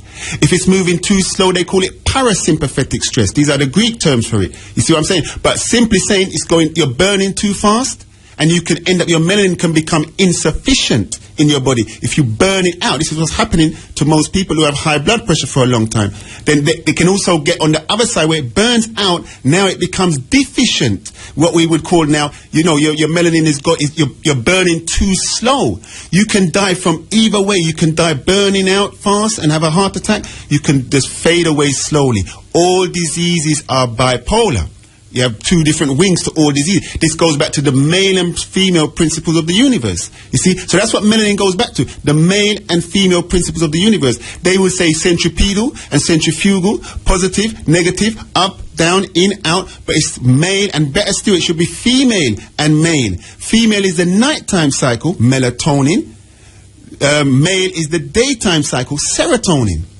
You see? All right, hold that for us. We're going to take a quick break and come back. Okay. Speaking with our brother Kensu Imhotep, our lecturer of African Holistic Health, and we're talking about the Melanin Clinic here in Jamaica, but also looking at holistic health, looking at holism.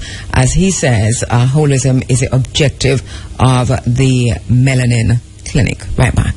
Only Optical Elements has the latest technology lenses and frames to suit your taste and budget. Visit us at 67 Halfway Tree Road. Online at opticalelementsja.com or call 929-8284. Optical Elements. Vision in style. The time by Optical Elements is...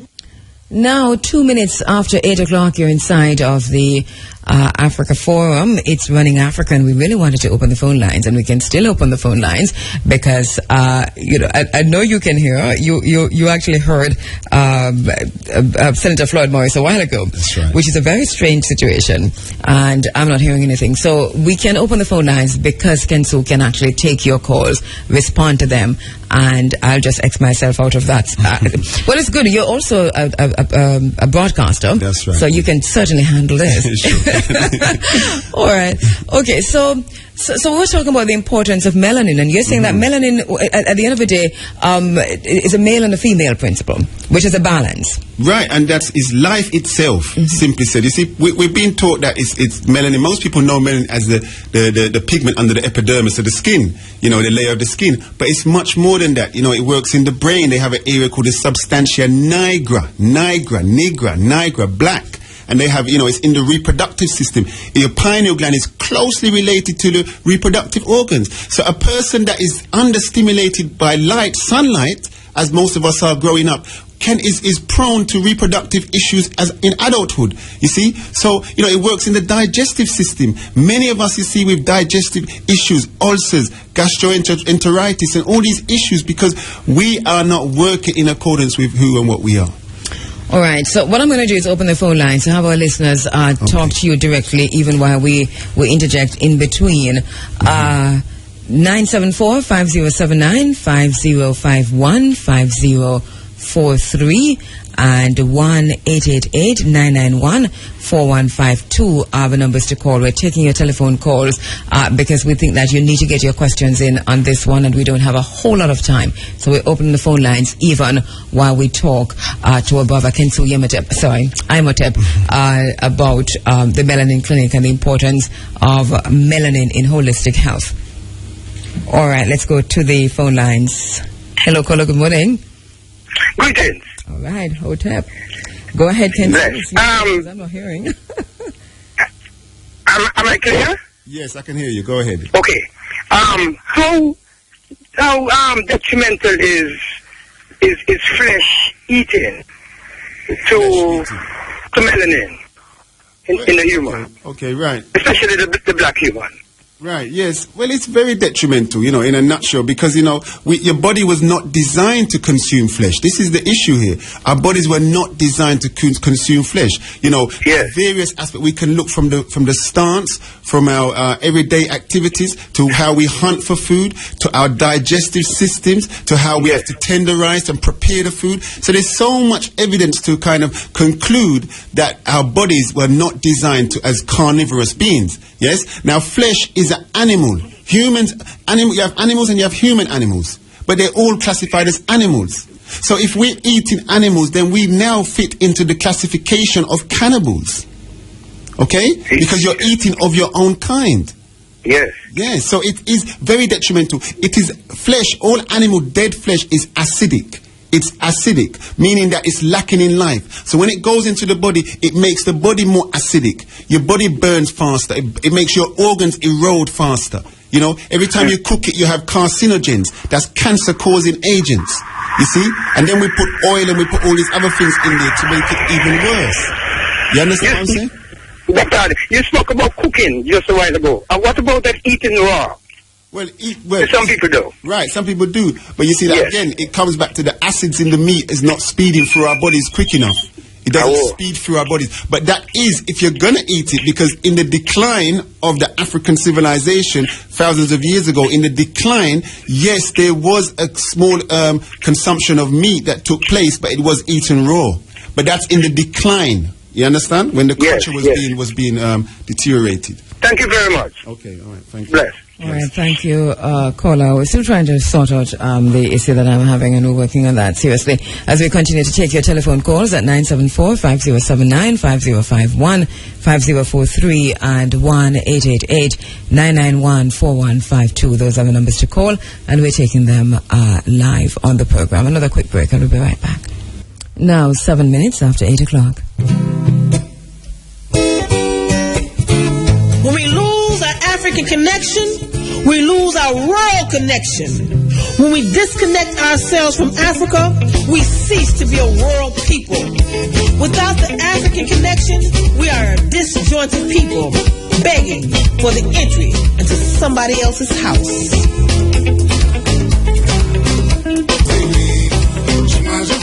All right, we're inside of the Africa Forum, Running African. Brother Kensu Imhotep in the studio with us. He's a founder and director of a Melanin Clinic here in Jamaica. We don't have a whole lot of time, and we're taking your telephone calls. So let me just ask you quickly, Brother Kensu, tell us a little bit about the Melanin Clinic, what you do there, and how persons can access it. Okay, all right. So the Melanin Clinic, we have offices in Mandeville, Kingston, and Montego Bay. And first and foremost, my thing is a thorough and accurate health assessment. You know, this is something that we have been basically denied for a very long time. A proper assessment in accordance with who and what we are. You see, so I've been trained and certified by Dr. Laila Africa to understand the language of the body. So the eyes, the nose, the ears, the skin, the hair, everything speaks. The language is this, the body is the scene of the crime. Yes. So the body expresses everything it goes through. You understand? So this is where it starts with. That's the first part of my assessment. Then we go into, we analyze urine and saliva and blood pressure. Those also, numbers are a language. So when we go into the blood pressure is the numbers trying to tell you something. So we have a gauge to translate that language of the numbers. Same with the pH, urine and saliva and so forth. We have a questionnaire we go into that helps us to understand, again, just to reconfirm, cross-reference the status of the glands and the organs and so forth. So those are the three things that we start with, an assessment, a thorough and accurate assessment, so we know exactly where the individual is. Many times people come into me and they say they've had ultrasound, they've had this, they've had that, with machinery, because this is another part of our fall from grace, that we now depend on machinery. We exalt machinery higher than the faculties of human beings, you see. And the human body was created by the greatest scientist ever, which will be the Creator God, you know, by his many names. So, you know, we have to understand where the accurate and the most precise assessment is going to take place, because machines don't smell, they don't see, they don't touch, you know. So many times people have come into me and they say, well, they've had this ultrasound and so forth, they say my kidney's all right, my liver, my this is all right. But we're looking and your body's expressing, you know, contrary to that. You see what I'm saying? So this is where we start. Once we get that part right, now we can put together a program using herbs, food, supplements and so forth. Let's go back to the phone lines. Hotep? Hi, greetings. Greetings. Yeah, Virgin, I must say Africa is in the mind, because I heard you mention of the pineal gland. Yes. And I lived in Europe also, lived in London. Right. And we did a lot amongst European people. And I touched this subject because it's dealing with psychedelics, you know. Okay. And there's a brother named Kirindi, he's African American, and he said many times, and he speak about mushroom. Okay. Yes. And it's an alkaline food, you know. So I just want to ask, you know, how much have you used psychedelic drugs to induce or to the consciousness or whatever, and if you know anything about magic mushroom, because I've been identifying magic mushroom, I've ate magic mushroom, I've ate mushroom, I've never taken magic mushroom, but my friends around me take magic mushroom, and they talk a lot about the pineal gland and a lot the expansion of consciousness. Yes. So this whole thing, I would like, you know, for you to explain to the massive more about. Or do you want to hang up and listen? Yeah, yes, brother. Let me just say this. I mean, there's so much talking about on the pineal gland. In reality, its name is the pineal body. But you got to watch out there because what's happening is things that are naturally inborn to us as Africans. All right, hold a sec for me. I will listen for more of this. Yes, from the, right, because you do have your radio on, and that tells me that I'm not hearing. All right, okay. Sorry, because I'm using the phone. All right, never mind. Hang up. All right, so we're back on the grid. Yes. I figured it out all by myself.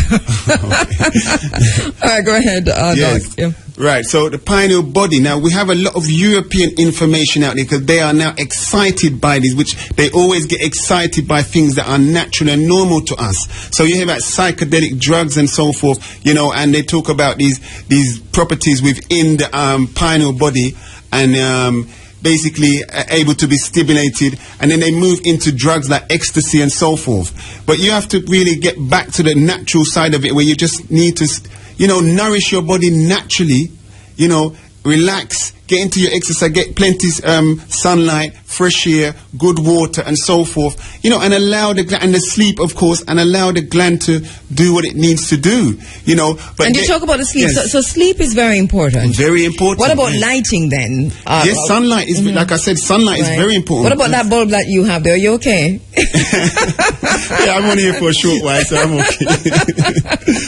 Yes, because we do have a lot of adverse, you know, rays around us as well. So let's talk about that, the adverse rays, because we have the cell phone sites, we have, you know, the lights, we have the Cuban light bulbs and the other kinds of bulbs and so on. So how do these affect or impact melanin and then ultimately holistic health? Yes, well, definitely. I mean, you took mobile phones, you know, and all these different gadgets, the laptops and so forth, you know, because our body, as melanin bodies, absorb those much higher than any other body. So, and when we store that energy, you know, it works like radiation in the body. It can burn the body. You know, when you have a mobile phone to your head for so long, you know, you feel the heat. You see, so yes, we do have to be very mindful of these radiation that's coming. And I'd interrupted you because you said that because you actually were saying sleep is pretty important. Yes, as part of the cycle of health. Let's go back to the phone lines, Hotep. All right, you have your radio on, Hotep. Hotep, my brother, Hotep, my sister, you've got your radio on. You're live on air. Turn your radio off. Hello. Hello. Yes, turn your radio off. All right, and then we just remind all of you to do so once you come on.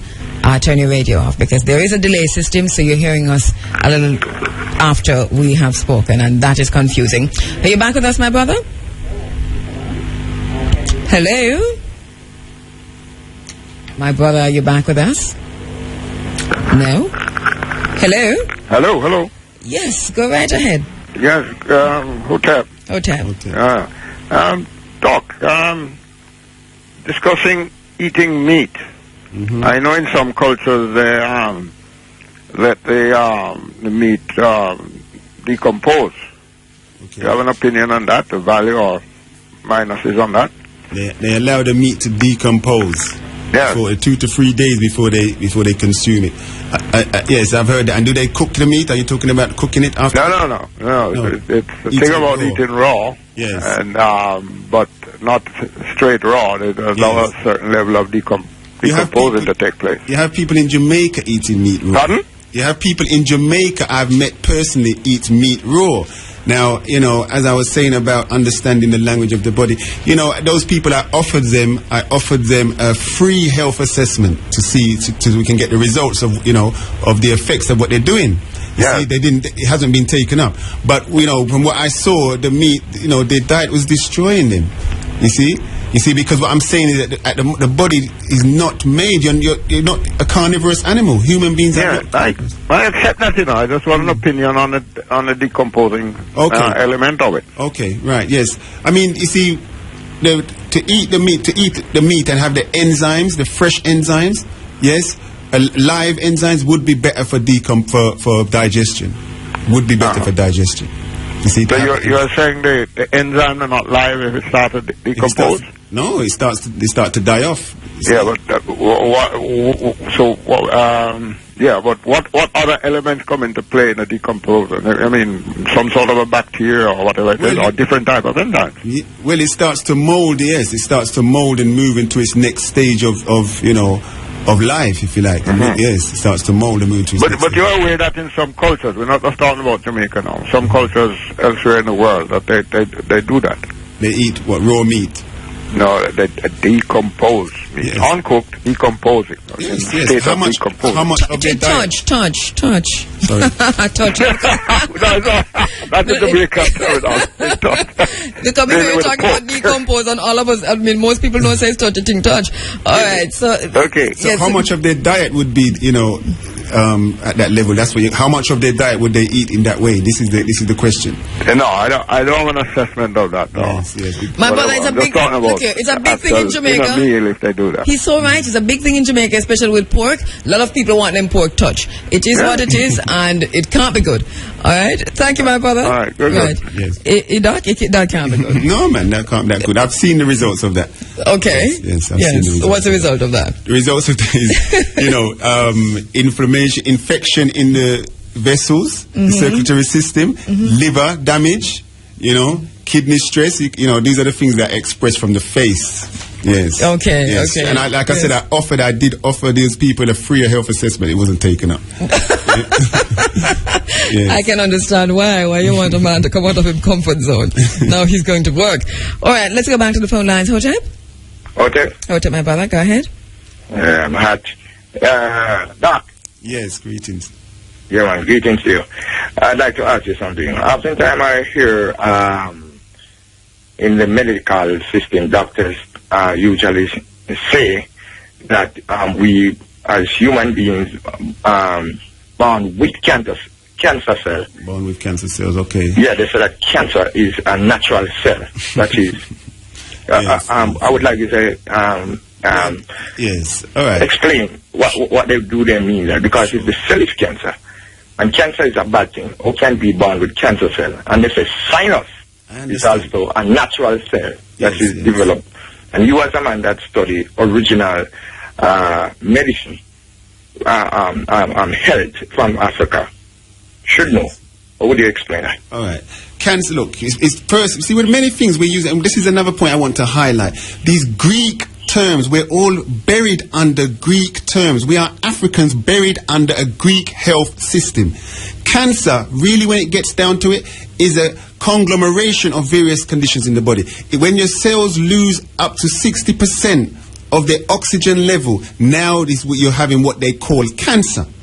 Yes? Now, so what does that mean now? So now, in regard to your question, cells are always giving and taking oxygen. When the oxygen level goes down, not to 60%, but when it drops, now they will say it's going into cancer. But the immunity, it's called the immunity. They say immune system, but there's an immune system has never been found. Immunity, your immunity brings it back up. Do you understand? So, yes, in a sense, that's what they're talking about. They're talking about when the oxygen level drops. But they're always raising and reducing in the body. That's a natural cycle of cells. You see? So, but it doesn't mean that the cells are cancerous. No. No. What they're saying that the cell itself, by nature, by the law of nature, would you have cancer cells. Look, we have different schools of thought. Yeah, we have different schools of thought. So people need to understand. You have let's just go through it. You have a traditional Chinese medicine system. You have an Ayurvedic medicine system. You have a European allopathic medicine system, and we have an African holistic. But the African holistic has been hidden or neglected for some time. Or demonized. Yes, you can. Yes. That's right. But Dr. Lain Africa is one of the many few that has basically, brought it back to the surface for us. But, many of our African scholars, doctors and so forth, they still jump to the Chinese and the Ayurvedic, so forth. Yes? But, so what I'm trying to say to you, a lot of our information is coming from another man's perspective, another culture's perspective of health. Science is an expression of a culture. And so it sounds to me as if you're saying, Doc, that one of the things that we have to do is first of all, a paradigm shift, a change in the mindset in how we view things. That's right. Because we're looking through the lens, for the most part, of the Greek medicine. That's right. And so that we have to just dash that way. We have to dash that away. And then now deal with the African holistic, which is totally different. Totally different. So until we're able to do that, we're still going to be asking questions within the Greek perspective. That's exactly, yes. All right, so explain, could you explain the sinus? Oh, the sinus is a cavity. It's just a cavity. Now, what happens is your toxins when your body's overloaded with toxins, it's now looking for a place to hide. Because there is no such thing as sinus is a cell. Sinus, what is a cell? Sinus. Yeah. Well, I think you're talking about sinusitis. Sinusitis, you're talking about? Yeah, it's inflammation because you have a cavity where the toxins go, but the mucus chases after it because that's the job of mucus. Water is to get toxins out of the body. But when you have a place filled with toxins, then water is always there, congestion is always there. This is what people suffer with, and it gets inflamed. Itis just means inflammation. What you said makes a lot of sense, Doc. It's inflammation. All right, thanks for calling. Okay. All right. Yeah, bless you. All right, I appreciate that. All right, taking your telephone calls, our brother Kenso Imhotep, holistic health practitioner here in Jamaica, founder and director of the Melanin Clinic, taking your questions. We're trying to get in as many of them as possible, and we do promise our brother that we'll just give him much more time very, very soon. Is this your first time running Africa? The first time here, yes. Well, that's not true, really. I mean, it's your first physical time. Physical time, that's right. It was a long time ago. Let's go back to the phone lines. Hotep? Hello? Are you there? No? All right, so we're not hearing anything at all there, and I'm hearing now loud and clear, so I know it's totally, that call is not there. All right, 974-5079, 5051, 5043 and 1-888-991-4152 are the numbers to call. We talk a lot about Dr. Africa and the work that you have done and the training you have done with him, but you also did some work with Dr. Iris Lacham.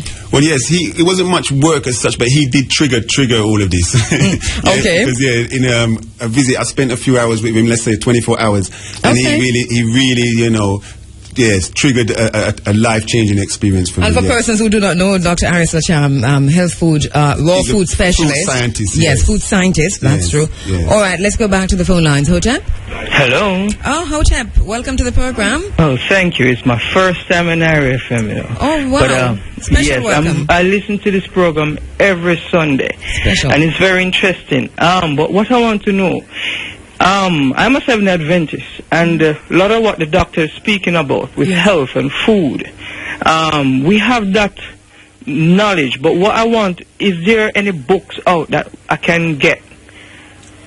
Yes. Yeah, in Jamaica. I want to, because a lot of books out there, and I've learned that a lot of books that speak about black people all right, well, are hidden. And I just want to get those information. Okay. All right, so let Dr. Imhotep, I'm going to call you Imhotep for Dr. Imhotep. Cool. Yeah, that's right. Yes. So first and foremost is a book called African Holistic Health. Okay. Now you can get that in Jamaica. I know a place in Montego Bay. I know also in Kingston. I know there's a brother who sells those books.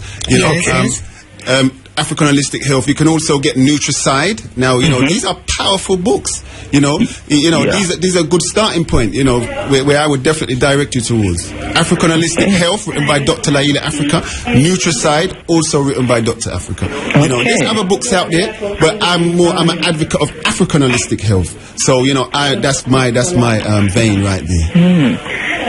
So, we're in Kingston because I'm from St. Catherine. What, for the books? Yeah. Well, there's a iNation. You'd have to maybe Google or something, or maybe. Or he can call in and give us a contact number where he can be reached. One thing though is that he's at all the Pan-African events with his bookstall, selling this book and many other books in the vein which you're asking. So that he's at every single Pan-African event. So if you do attend one, you'll find him there. Outside of that, we'll ask iNation to give us a call so that we can tell this gentleman who is calling IRFM for the first time where he can be reached. I know our brother Miguel Lorne, downtown Kingston, does have a bookshop also. I don't know if he has some of these off the top of my head, but who else have one of these bookshops? But definitely iNation. Montego Bay, if you're in Montego Bay, but he's, Montego Bay. Yeah, Adwa Nutrition for Life in Montego Bay. They're at the conference, in the conference center area. They're also further in Montego Bay town. All right, so all the best. Thanks very much for calling, and we'd really like to talk to you some other time. All right? Yes, thank you very much. All right. All right, let's see if we can get in two more before we go back to the break. 974-5079, 5051, 5043, and 1-888-991-4152. You've said, Kensu, that you found out by having a conversation with Dr. Aris Acham that the cooking of food was unnecessary and a practice that had been developed to our detriment. That's right, yes. Talk to us about that. Well, you see,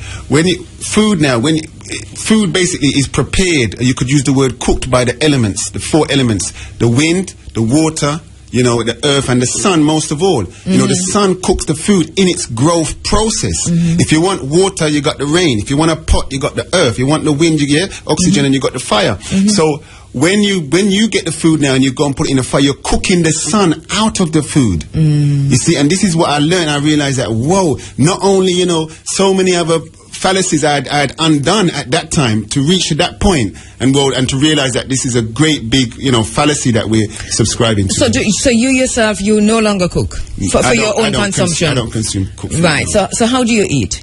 I eat vegetables, fruits, nuts, and seeds predominantly. There's a wide range of vegetables, wide range of fruits, nuts, and seeds. That's what I live on. How do you avoid the GM seeds? Because I know that for people who do raw food, for vegetarians especially, that we have a very, very serious issue with genetically modified foods. Yes, we do. And, it is a minefield. I'm not going to say for a minute that I've got it completely sussed out, I just do my best. I make contact with the organic people where and when I can, All right. Okay, let's go back to the telephone lines. Hotep? Hotep, my sister. Hotep, my brother, go ahead. Hotep, my brother. Hotep, brother. I just like to find out when these researchers, these European researchers, made public their research on the African anatomy. I know that they've been using the Caucasoid anatomy for a while to determine basically what goes on, what they do for all humans. Let me say this. When did they make public? Yes. Yeah, let me say this. See the Human Genome Project? Yes, a lot of this was carried out within the early 90s. Now, a lot of this sciences and analysis and conclusions and diagnosis after that is based on the Human Genome Project. But let me tell you this: when you look into it, you'll find out that there was very little black influence in the Human Genome Project. Right. So that tells you straight away that all diagnosis and results coming from that are going to be lacking. They're going to be biased towards Africans. Now, let me tell you about research. Research should be used to go and understand the science and the art of a thing. Now, what the Europeans do when they go into research and they go and they basically take things into the laboratory and perform what you call acrobatics. They spin things around, fragment it, and isolate it, and then they bring it back to us as a new discovery. There's no new discovery. It's always been there. The body has not changed. The elements have not changed. You understand? It's always been the same. The body expresses disease in different ways, yes, but that, you may express, me and you may do the same thing, but you may express the disease different than I'd express it. You see what I'm saying? But there's only one way to die. The only way to die is to lose your breath. Again, you can be shot, I might get run over, another person cancer, but they all lose their breath of life. So we have to. Research is being used as a business, as a slave master. Research is the slave master, and the consumers are the slaves today. You have the cancer research going on. You have HIV going on, research. But for years, none of them have found a cure. You see what I'm saying? They say none of them have found a cure, but yet still they come out with what? With many different new medicines. It's all about creating these products, medicines. That's what it's about. That's what the research is about. Do you understand? All right, thanks for calling. Yes, you're welcome. Okay.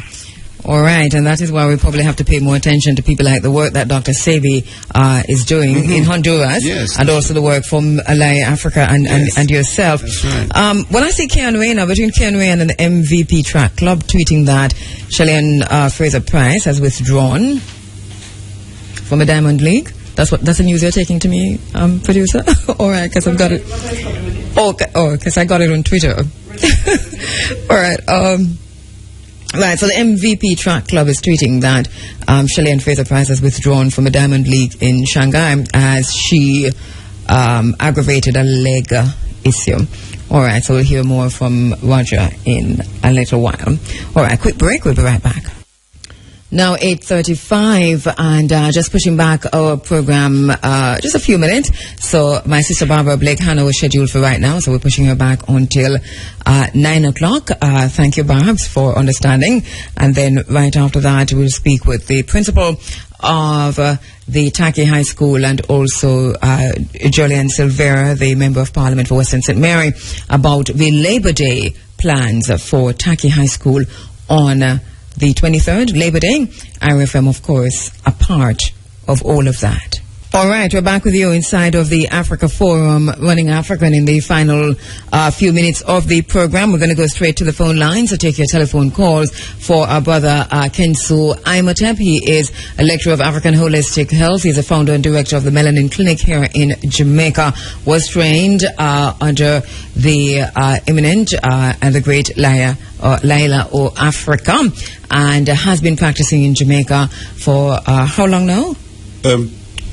2012, just over 2 years. Okay, just a little bit over 2 years, doing great works here in Jamaica in African Holistic Health. As we go to the phone lines, Hotep? All right, so sorry about that. We lost that caller who's been holding for a while. We'll take a few more, 974 5079, 5051, 5043, and 1-888-991-4152, addressing your questions, of course, to Dr. Imhotep in the studio. Let's go back to the lines. Hotep? Hello? Hi, greetings, Hotep. Yeah, good morning. Good morning. I'd like to find out the location where it is. Okay. Or if you could give me a number. Yes, basically, yes. Because I'm interested to come by you. Yes, sure. The admin number 582 01 84. And I have a direct number which is 869 98 91. No, what it is, your radio is on. You're hearing your radio. No, the radio. So, okay, so I said 582. No, 869. Yeah, I'm just going over it. No, hang on, call him. Just hang on a sec. Just cross out everything that you just wrote, and then start over again. All right, give me the direct number now, doctor. All right, 869 98 98 again? Yeah, and 58 again. 58, okay. 8699858. That's my number. But for appointments, it's 582-0184. 582-0184. That's for appointments. Okay then. And that's the number you call to make an appointment. Where's the location? Well, it's Kingston, Mandeville, and Montego Bay. So when you call, you get the details. Where, sir? When you call, you get the rest of the details. No, when you call, I'm sure you got your radio on still. When you call, you get the rest of the details. Okay. Then. All right. Then. Yes. Okay, she really She's listening to double there, you know. All right, so iNation, our brother who does so well with Pan-African books and holistic health books, his number for the gentleman who called is 466-3662. That's 466-3662. So that's the number for iNation. Give him a call. We have just a minute, so we won't take another call. So let's just wrap up in this segment. Okay. All right. If there was one thing that you wanted our listeners to go away with in terms of how you move forward now, after we've heard you in holistic health and taking care of your body and taking care of yourself and taking care of your family, what would that be?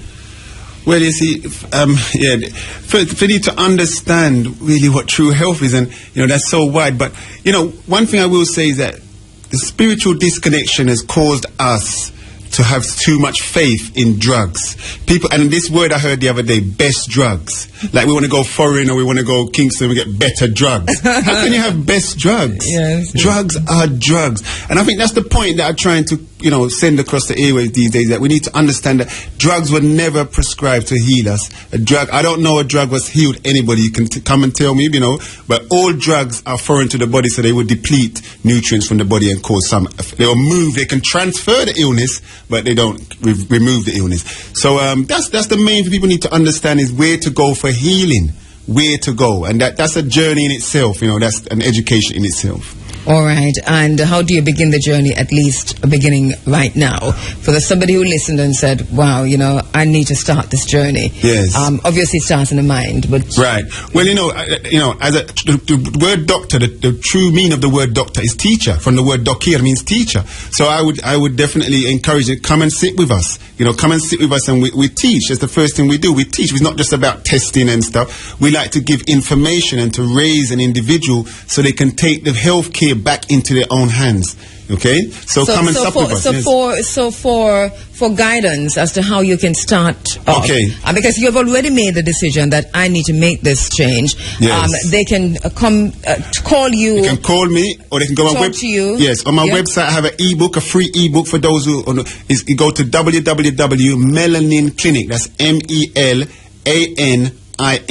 Clinic. Yeah, melaninclinic.com, and there's a free ebook you can download, which is the 7 biggest mistakes we make with our diet. All right. See? And then you can call me also, and we can take it from there. All right. Thank you very much, Dr. Kensu Imhotep, lecturer of African Holistic Health. He's also a talk show host and somebody who is willing and ready to sit down and have a conversation with you about holistic health. Thank you very much. Could I just quickly? we got a seminar coming up in Montego Bay on the 8th of June. Okay, and I don't know if I can mention radio and so forth. No. TV. Just go ahead and say you've got a seminar coming. Seminar coming up on the 8th of June. Right, yes, 8th of June. 8th of June. And where is it going to be? Montego Bay, 65 Barnett Street. All right. Thank you very much. All right. All right. Okay. We can mention TV, but we know which TV we mention. All right. Just a few minutes. Now going up to, thank you very much, Dr. Kensu Imhotep, lecturer of African Holistic Health. Just a minute or so before news time, and standing by with that, we already have Nikita Sterling with the local and international headlines. And then right after that, it will be time for IRFM's Sunday Sports Diary. And we'll hear, I'm sure, more about what's happening with the Diamond League and what's happening with Shelley and Fraser. Also, Barbara Blake Hanna will be joining me to talk about the petition that has been circulating through change.org on Facebook and so on regarding the campaign to legalize and to decriminalize Ganja. It's now 8:45 and time for the local and international headlines. How are you doing, Mr. Roger Haskell? I'm good, very well. Right, so lots happening over Diamond League. Yes, I think it's just wrapping up now. Yeah, a pity about Shelley. Yeah. I think this is her second race that she's missing this season. But she should be fine though. Okay, yeah, I think so.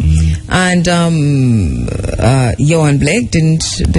No, he ran yesterday. He ran in Manchester. He ran the rail around 150 the 150, meters. Yeah, in the city, in the city centre of Manchester. But after seeing the cartoon in which one, the Observer, with him boarding the plane and turning back and saying to you, saying that I'm going to break the record. It was that was for the World Relays, the Thicker World Relays team. All right, I just thought it was this race. I thought it was 150. You sure? Yeah, man. And you saying, I'm not going to be there to see it? I think it's this man. Anyway, so it was for the World Relays, man, because they picked the World Relays team with Blake, but Bolt is not on it. So, and he was sitting with I think he had a baton in his hand or something. Yeah. Okay. All right. So I mean, he didn't best Bolt in this. No. Was he expected to? I don't think so. No. I mean, he was expected to demolish the field, yes, and come up with a good time, you know. Well, he didn't do too badly, yeah. Yes, he did, All right, so things are wrapping up now? In terms of for the diamond? No, man, this is just the second stop, you know. They have around 14. No, I mean for today. For the, Yes. All right, lots happening in the athletics world. Anything else happening sports-wise? Sports-wise, well, there's a raging debate regarding Jamaica's football. I don't know if you're aware of that. No, I'm not. Yes, I'm not. yes, I've been out of... What's the debate? Regarding that they are planning to go towards a franchise-based system. Oh, really? You know, and the JFF plans to have that implemented within the next 14 months, you know, so next season. What does that mean? Meaning that they want to have 10 top-flight franchise teams. You know, they want Donald Sterling to own one. A Sterling situation. Yes. Okay. You know. All right. And franchises will be allocated across the island. Kasafa, Kingston and St. Andrew will be getting some, but then there have been some. So who eligible to well, how do you get a franchise? How do you if you have your money. Okay, what's the cost of a franchise? Well, that's those have not yet been put forward on the table. Okay, but you say the next how many months? Well, they say the next 14 months, but the debate is to whether it is too early or too sudden. When did this debate start? How come I miss it totally? Well, is it like 2 weeks ago? The announcement came about 2 weeks ago. Really? Prior to the semifinals of the Premier League. They had a retreat. And they came up with it, you know. But, I mean, a lot of people were caught off guard. I mean, a lot of people were saying they should have waited until maybe after the season you make the announcement. So what do you think? Me? My view is that they needed to wait a little to ensure that when they make the announcement there will be no qualms or no issues. Because, I mean, when you make an announcement like that now, I mean, naturally a lot of people, a lot of stakeholders would raise a flag as to, wait, have we identified the owners yet? Have we, how are the footballing communities will be affected? How talent identification, I mean, what does this mean overall? You know, so for me, I think we need a little more sensitization. Okay. You know, it has to be the way to go, you know. But, you know, we need a little sensitization before you come full flush. Well, let us see what questions journalists will ask. Yeah. And how you're all going to be digging to get the ansers. Yes. I think it's very important. I think this is our responsibility now. Yeah, we have started. No doubt about that. If the announcement has been made, the rest is up to you. Yeah. Yes. Yeah. All right. We have started, yeah. Thank you very much, sir. You're welcome. Unless there's something else you have on your mind? I will have things on my mind now. All right, okay. But not for today. The Big Labor Day project is at Tacky High School this year. Okay. Right. Great. IFM is a big part of this. Yes. You know, it could not be in our backyard or we're not Definitely. there. So we're there 100% as part of this Big Labor Day project that's going to be taking place at Tacky High School. Talking to the principal shortly about this and the Member of Parliament. So we hope to see you there. Labor Day. Labor Day, that's next week, Friday. Yeah, man. We'll see you there, man. Don't worry about it, man. Well, go and tell him I don't want to hold you. Yeah, man.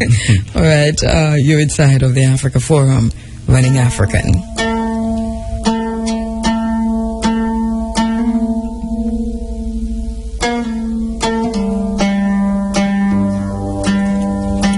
All right. Just before we go to our next feature, which is to speak with Barbara Blake Hannah, a quick look at what's happening with China in Africa.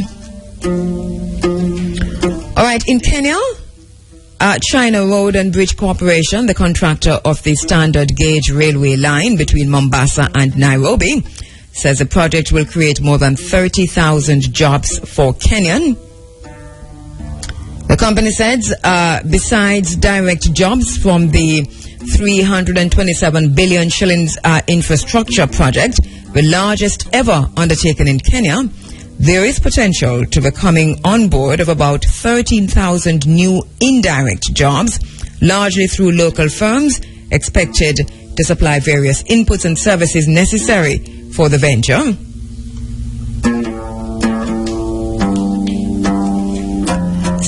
China Road and Bridge Corporation Liaison and Corporation Officers Julius Lee says, we will as much as possible source inputs from local suppliers. He says China is there to create opportunities and jobs for Kenyans and not to take the same to China.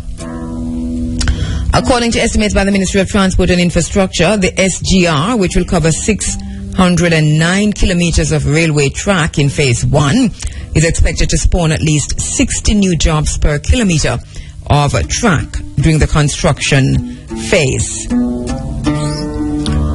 And Mr. Lee says that where there is a local capacity, China will mobilize it for the optimal realization of the project. He says where it is absent, they shall create it through a deliberate focus on training and technology transfer to Kenyan workers.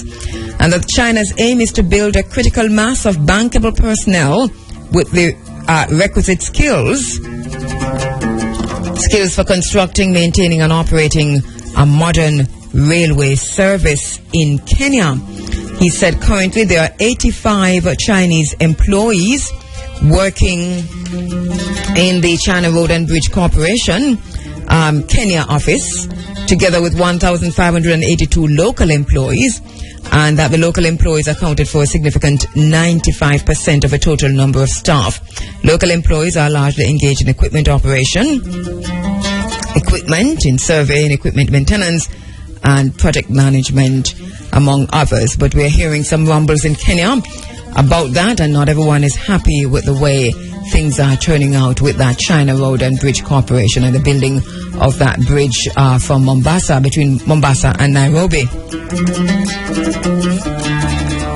So we'll keep on top of that. China and Africa. In Sudan, a leading Sudanese NGO leader said on Thursday that a forum concluded earlier in the week in Khartoum constituted a new bridge to deepen historical ties between Africa and China. The third China-Africa People's Forum reflects the real communication, he says, between the Chinese and African peoples. And this was said by Mr. Amar Bashari, who is chairman of Sudan Network for National Non-Governmental Organizations. And he said the event is a popular forum that brings together the civil society organizations concerned with the issues of their peoples, with the aim to achieve the biggest benefits for the African and Chinese people. The forum promoted collaboration among NGOs through the recently published Khartoum project, which encourages Chinese and African NGOs to complete joint projects such as exchanging information on capacity building and training, and more involvement in humanitarian assistance and relief. China, he says, has created around 500 projects in Africa, where these projects have greatly contributed to changing the reality of many population groups.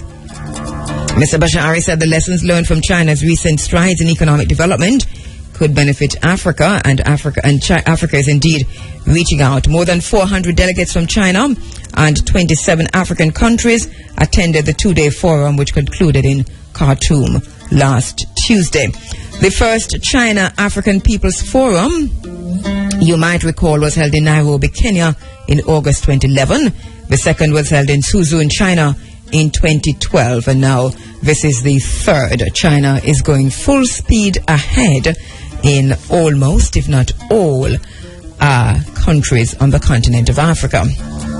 Now, on May 5, Chinese ambassador to Zimbabwe, Ambassador Lin Lin, attended the handover ceremony of generators at the headquarters of Zimbabwe Red Cross Society.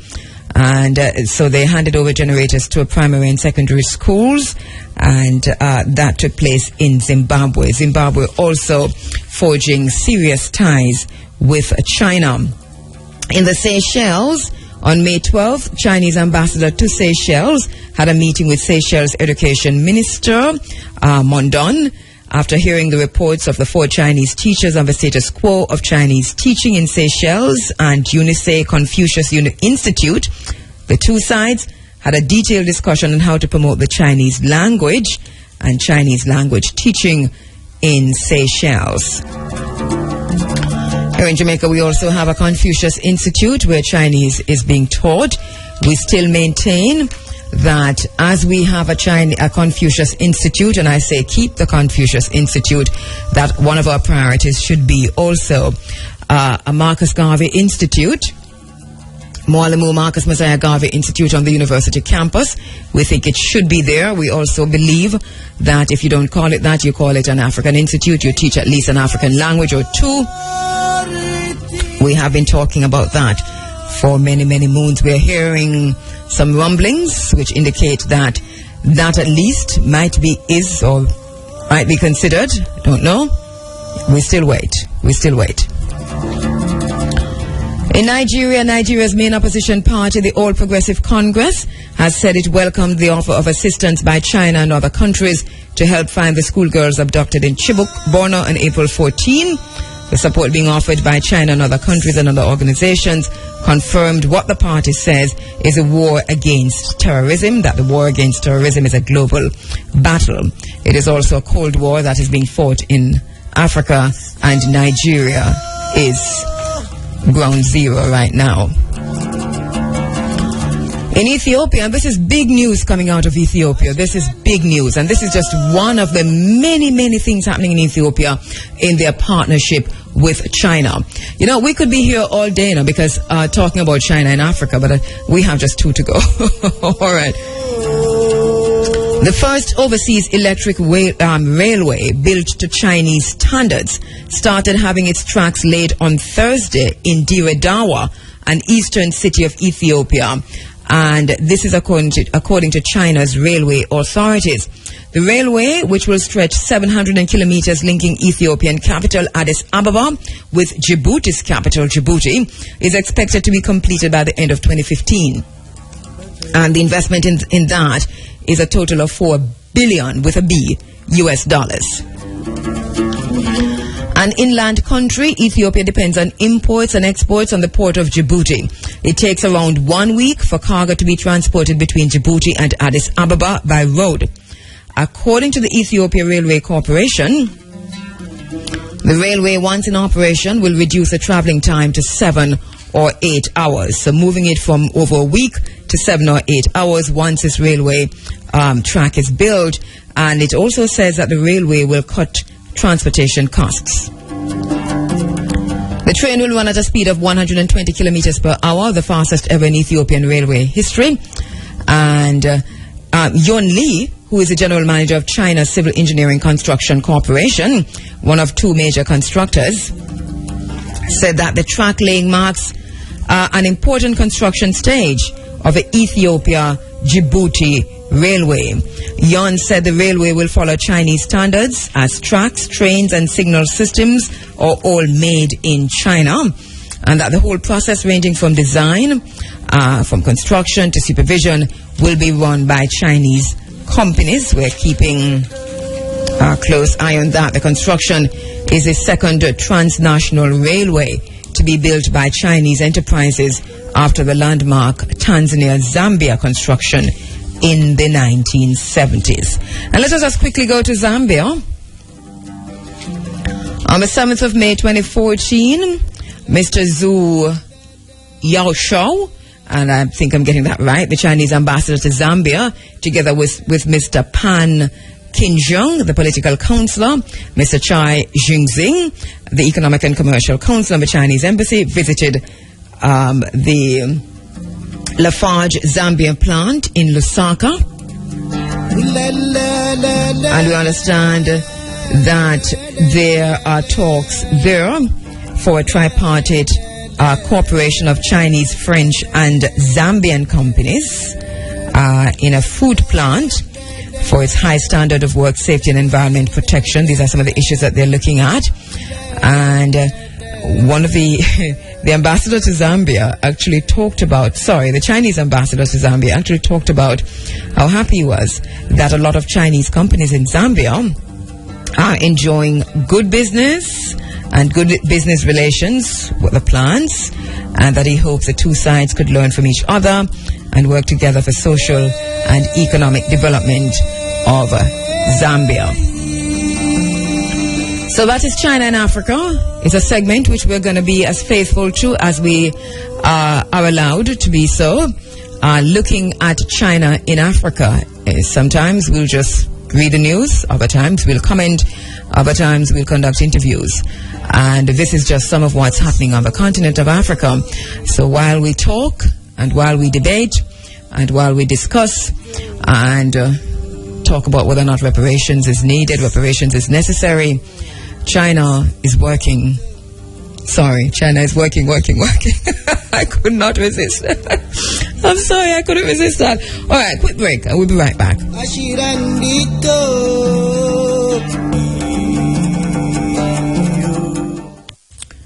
Now, 13 minutes after, make that 14 minutes now, after 9 o'clock, you're inside of the Africa Forum. It's Running African. All right, make that 14 minutes after 9 o'clock, and we are going to be speaking now in this segment of the program with Barbara Blake Hannah, talking about the petition that is now out for, I think, directly appealing to the Prime Minister, talking about the different areas that not just Barbara but many others have been looking at, even as the campaign to legalize ganja becomes such a global campaign. It is a campaign that has been on in Jamaica for the very, very longest while. But now we see that this campaign is taking on a new image, a new persona, so many people getting involved in so many different areas, especially here in Jamaica, which for some people it's still shocking to see some of the persons who are involved in the ganja campaign now. I was shocked for a minute, to be frank with you. But, nothing should shock us anymore. But anyway, so there's this campaign going on, a global campaign to legalize and to decriminalize in some areas marijuana. And so a petition, you might have seen it, it's now on Facebook, it is coming through change.org, organized by Barbara Blake Hannah. The petition is calling on the government of Jamaica to do a few things before we go even further. So Barbara Blake Hannah, journalist and author, activist, joins me on the phone line to talk about that petition. Good morning, Barbara. Blessings, good morning. I should call you Kabu, but you don't call me Makeda, so Andrea, good morning. How are you? Blessings. I call it Makeda when you start calling yourself Makeda. You should call me Kabu because I call myself Kabu, but you call yourself Barbara. So let us go. No, I call myself Makeda. Well, as of today, greetings, my sister. Yes. Greetings, my sister Makeda. Thank you very much for joining us. And blessings, my sister Kabu. Right. So the petition, organized by you on change.org is out right now, and you're seeking a certain amount of signatures. But before we go to the signatures, let us talk about the background to the petition. Why was it necessary to send this petition out? Yes. First of all, it's not my petition. I speak on behalf of a think tank, a group of persons. I am the person who was given the task to put it online and deal with the digital support on Facebook as well. And of course, I'm speaking to you. I am a spokesperson, but it's a think tank, a group of persons. And because of that, I want to name some of the people who have signed this petition before I even go into the petition. Ras Flacco, Ras Atka Black, Christopher L. Kaufman, Sonia Stanley Nair, Lakin Samaj, Lloyd Dagila, Anthony Gifford, David Williams, Emma Caroline Lewis, Michelle Geister, Kevin Wallen, Claudette Beckford Brady, Christian Cork of Knutsford Express, music people like Dolores Sister Barbie, Ellen Collins, Gail Zucker, Empress Sativa, and surprisingly Angela Brown Burke, Chris Blackwell, and I see that you have signed it to my sister Kabu in both signatures, both as Andrea and as Kabu. Yes. Thank you. Yes. The background is that we felt it necessary to really make some statements about the proposals we see emanating in this new effort to legalize ganja, cannabis. We felt that while some recommendations were being made, not enough were being made, and we felt it necessary to add our voices to the debate. Perhaps some of the things that we think are important, others don't, but we wanted to put some of the things we consider important forward. Yes. The most important of which is that we feel it's necessary to wipe the records. The very first step for ganja legalization in Jamaica must begin there. It's almost like an apology say to those persons who were always saying, we need to legalize it, it's good for us, by those people who are now saying, okay, we see your point, and, sorry for what you've suffered all these years, let's clean up the records and start afresh. Yes. So we put that at the top of our list of wants. And secondly, full legalization, not just for medicinal, but for recreational and sacramental. Full legalization is what we're calling for. And that is as opposed to decriminalization, with so many, we hear in so many different quarters. Yes, we hear that word being used a lot, and we see a lot of emphasis being made on medical marijuana. Yes. So we put that as number 2 on our list. And then we asked for the approval and licensing of 4 categories of marijuana producers: processors, producers, retailers, and the pharmacies. We don't see anything about allowing pharmacists to be able to dispense marijuana as is done in America. So those 4 approvals we want. We also need the government campaign that is happening to say that it will approve the deposit of marijuana profits at local banks. At the moment, I guess some of them could be seized under the forfeiture of assets if you're found in any quote-unquote drug-related crimes. So we want that. And then we really are concerned, we haven't seen how the money earned from the legalization is going to be dispensed and used. I mean, is it going to go into the consolidated fund? Is it going to go into the Ministry of Finance? What's government going to do with that money? And we are recommending that an independent agency be set up, and we ask that it be staffed by accountants, certified accountants, people who know how to count money, set up your annual reports for business, etc. The people who actually handle the money business, the independent people. And you notice, none of us are planters, none of the names that I call are people who plant or sell ganja. But we are the people who are really concerned. We've always said, use it to make our country better. So we want to see how it's being used. So we ask for such an agency be set up. Those are our simple requests. Okay. And that's what the petition is about, and we seek as many signatures as possible. We're almost at 200. How would this, to what extent do you think this would make a difference, Barbara? What would fulfilling these petitions, with the government paying attention to these and signing off on these, how would this make the whole thing different? It will add to it, because we still keep speaking about wipe the records. We really want to see that. If nothing else is achieved by this petition, we would like to see that achieved. We would like to hear government say, okay, we're going to wipe the record. Yes. Because the government has done things like, they had a meeting where they've asked every ganja grower to sign a piece of paper saying, I'm a ganja grower. And then also they said, you must sign and say, I'm not going to plant any more ganja till you legalize it. But on what terms are you legalizing it, sir, that you asked me to sign away my rights? So we put our voices to that conversation. Yes, and Barbara, when I saw the petition and read through it, because you sent it to me in a while before I got a chance to read through the different points, I said to myself, it is very important to inject this sanity into the entire conversation, which seems to be a runaway on so many different sides. But that this level of sanity needs to be injected, needs to be reiterated, and need to be spoke about in many, many different fora, so that at least Thank you for agreeing. Thank you so much for agreeing. I want to say, Sister Andrea, Sister Kabu, you asked earlier about when did we first get together on reparations. Yes. That was 2002. We got together again on Save the, and government has now acted. We got together on Save the Beaches, and this week the Tourism Enhancement Fund announces a big program to create beach parks.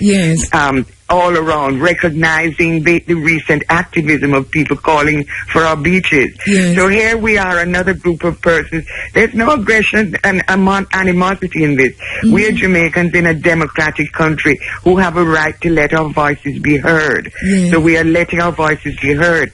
And I want to say maybe this is the last time you'll hear my voice, because I want to emphasize that it's not me, it's not my petition. It's a group of persons, and I don't want, any feelings ones may have or want to express to, me to derail this petition, because it's a very important petition. So I'm very glad to hear your comments, my sister. How many signatures? How many signatures? We've been on a week, and we have 200 signatures to date. Okay. We're looking for more. We have a Facebook page, the Jamaica Cannabis, the Jamaican People's Cannabis Development Council. That's a Facebook page, and it's easy to find. You can find a link on my page, Barbara Makeda Blake Hanna is my Facebook page. I got you. I Makeda 28 years ago, in the Orthodox Church. Give my new name as promise. Only some people call me Makeda. I love you. Love you, Sister Sandra Kabu.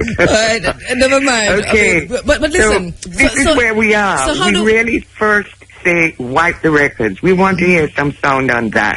Right. And then we want to know legalization for medical, recreational, and sacramental. Those are the basics. And then we break it down into recognizing processors as separate from producers to retailers. Even the man in the street selling a little 50 bag, he ought to have that right. Do you understand? And of course, we must be able to have to go into a pharmacy with our medical marijuana certificates to get. I remember asthma salt when my son was young and a very bad sufferer of asthma, and we could buy asthma salt at the pharmacy, and then suddenly it was made prescription only, and then it disappeared. But it was a very good medicine, very good. So will we be allowed to buy asthma salt once again across the counter? Will I be able to go in like one can do in California in Canada? I stayed with people, and the lady stopped with her prescription and went and collected her medicine. These are the questions we're asking, and we would love to see the organization that is running things now address our petition. All right. And for those persons who wish to sign this petition, how can they find it? Once again? They can find it at change.org. We're petitioning Prime Minister Honorable Portia Simpson Miller to license and approve these steps for legalization of marijuana. It's change.org petitions Prime Minister Honorable Portia Simpson Miller. It begins. So it's not hard to find. And we would really like as many signatures as possible. All right. Thank you very much, Makeda, my sister, for joining me this morning and for talking about this. I'm sure we'll hear much more about this as time goes on. And please, I know you said this might be the last time we hear you, but we need as many voices injecting this level of sanity into this as possible. So let us continue to hear you on this. Call on me anytime, and thank you very much for giving us an opportunity to make our information, to share our information. Thank you to my sister. Have a blessed day. You too. Perfect note.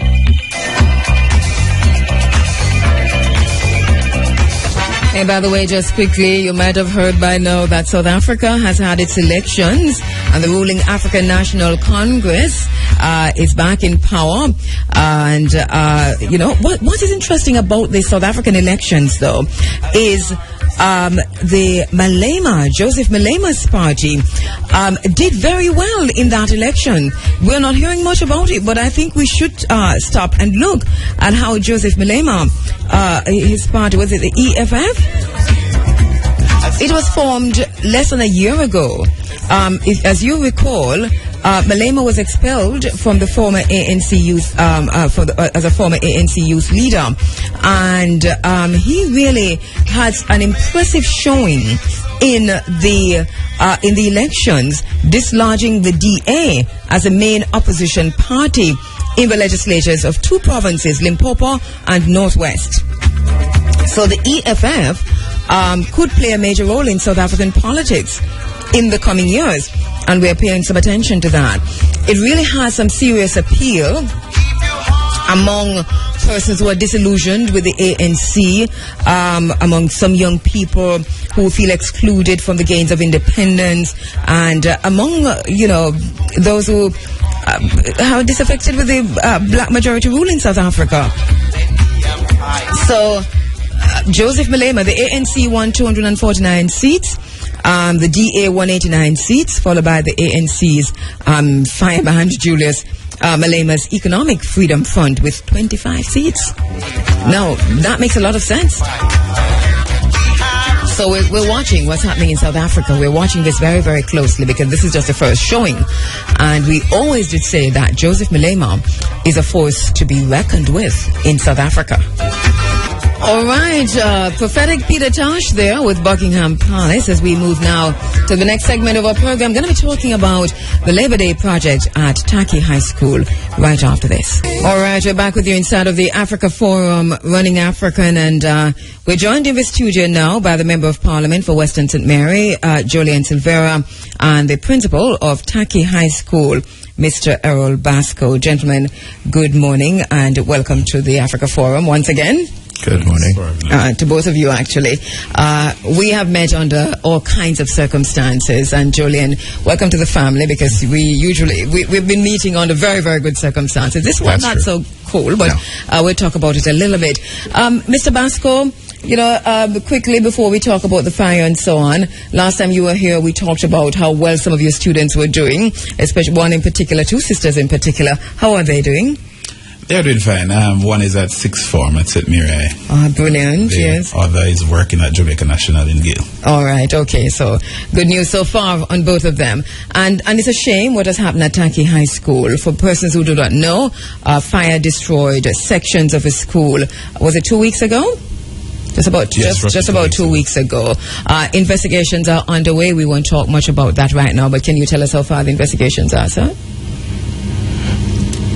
Do you have that? No, it's Mr. Basco talking. What can you tell us about the investigations? I can't say much. Right, I figure that. The police have been saying that they are getting some good leads. All right, okay, so we'll watch and see. That's not all we're here to talk about. So that has happened. Let the police do their work. For the time being, though, the school is without its entire administrative section. I saw your tweets, Julian, Member of Parliament, and they were heart-wrenching. Just reading, I could feel your pain. And you were there on the spot from early. Tell us a little bit about what happened there, what is needed there, and the cost of what happened in terms of what was damaged. All right. First, I must say morning to you. Thanks for having me, and also to the listeners of IRFM. On arriving at the scene, I was in awe, because I have known Taki from 1978 until that particular day. Mm-hmm. When, entering there, and I saw the section of the building, the administrative thing, totally gutted, I realized that not only the 1,200 students will be affected, but what shocked me, or what came right across immediately, is that we have lost over 30 years of records. Yes. And that can affect many persons who have passed through such an institution. And it goes down to the root, where even those days where birth certificates were, persons never registered them, they used to use the postal agency at the time. Mm-hmm. And, they're trying to regularize themselves. Normally they'll come back to the school even for that vaccination report that could give you your age and all of that. Yes. And that would be, the way to get a birth certificate. All of that is lost. All of that has been lost. The records of the school, all of that has been totally gone. So in essence, what you're doing when we complete and we begin again, you're starting afresh. But one thing which came to mind, and I had suggested it to the minister, that all of these records in schools need to be, digitalized. Now we have the iClouds and all of these where we can store these information. I was just thinking about that, because I'm thinking, so here we have an example, which is a lesson to be learned from Taki. I mean, a very sad lesson, Mr. Basco, in terms of what you lost in the records. You've lost so people who need transcripts. That information is gone. Yes, we are going to be having a challenge there. Challenges. The records in terms of the attendance records. Challenges. So I could come up there tomorrow and say I went to Taki. Yeah, man, and you got. You'd have to investigate. Definitely. So, and I'm trying to get this right. If you had 500 students in 25 years ago and 723 years ago, you don't even know. You don't know the numbers. You don't know who you had. You don't know their names. You don't have the registers. You don't have anything. No, because we would normally have files for all the students who have passed through. We would have a big admission register that would take care of everybody who has passed through that too. So the admissions register is gone. Yes. So that is how serious it is. And then Julian, I was also hearing about we talk about the administrative, we talk about the records, but you lost your staff room, you lost your kitchen. What when we say the administrative area, Mr. Basco, what are we talking about? What areas exactly? We would have lost the principal's office, the bursar's office, the secretary's So all those trophies office. and everything that you had in your office, were they? All of those are gone. Okay. Our book room, or staff room, or your book auditorium. room? Yes. Auditorium, canteen, storeroom, tuck shop. And when you talk about canteen storeroom, you talk all the food gone too? Yes. All the food that was in the storeroom. No, and most of the equipment, the cooking, preparation of the food, and that's fridge, stove, the fridge, the industrial stoves, the mixers, all of that has been gone. And the other thing which you look on the spin-off, how bad it is that, normally you have the school feeding program, which students do come in very early. The attendances have been up, we have been seeing the results. So, all of that has been set back. Right. But school is back in session now. How are people doing for lunch and breakfast? Are people just coming for a little bit early? We are unable to provide any cooked meal at all. So you're seeing children not coming then? The number is small. The number is It would have been small for the reason that you have that fire and people, tardy anyway. But considering that students are not able to access the PASS program, lunch program, and so on. And let me put it in perspective, Andrea. Of the 1,200 students, we have like 749 of those on the PASS program. So those students all depend on a cooked meal. And they were not on there because, the school was kind. They were on there because they had to be on there. They're students in need. So then, the work, I read in the papers that the damage is in excess of 40 million. Yes, it is. And it could be climbing, but there's also every bad good normally comes, and we're having intense discussions with the minister, and also Mr. Basco is involved. And one of the things is that the government now is mostly focusing on coming off of the shift system. So we're looking on ways and means that we have to prepare ourselves. Maybe it wasn't coming this year for us, but eventually it would come. But I know now this is here. I think we have to gear focus and see how best we can come off of the shift system. The shift system now requires another additional 12 classrooms. And the minister has given me instructions to go ahead and look at a particular parcel of land and sort of engage that person into how best they could actually sell the land to the government so we could build out those. This is very good news. It is. And Mr. Basco, I know how concerned you have been about the shift system and so many other different teachers, not just teachers, but the society in a whole in terms of, that late going home, that before they're going to school, and what students are losing in the process. So that if in rebuilding, we're considering eliminating the shift system, and so how serious are you about this? We're very serious. I had dialogue with the minister even day before yesterday, and he is saying that when we meet on Monday, he will advise me how we go forward. But I have engaged the owners of that parcel of land already, and I asked them if they could put something in writing so I could hand it to the minister, the intent that they're willing to sell, and hand it to the minister, and then I guess the technocrats from there will take that up. Okay, brilliant. So I hope that works out. And then now another thing, there's a lot of cleanup work to be done, even while we talk about rebuilding. What level of cleanup work do we have to do there? What is needed to be done, Mr. Basco? We have done some amount of cleaning up already so that we were able to begin school last week. What we have now, and we have targeted this for Labor Day, the burnt out section is not what we will be working on. There are 2 other blocks.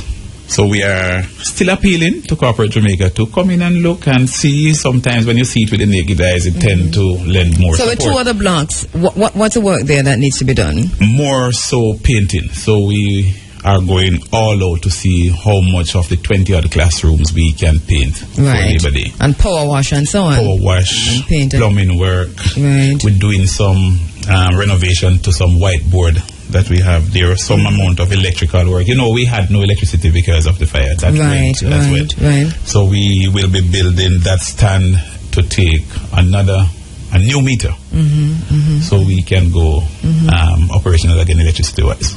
All right. So, Julian, what you have done is to say the Labor Day project for St. Mary for the 23rd is...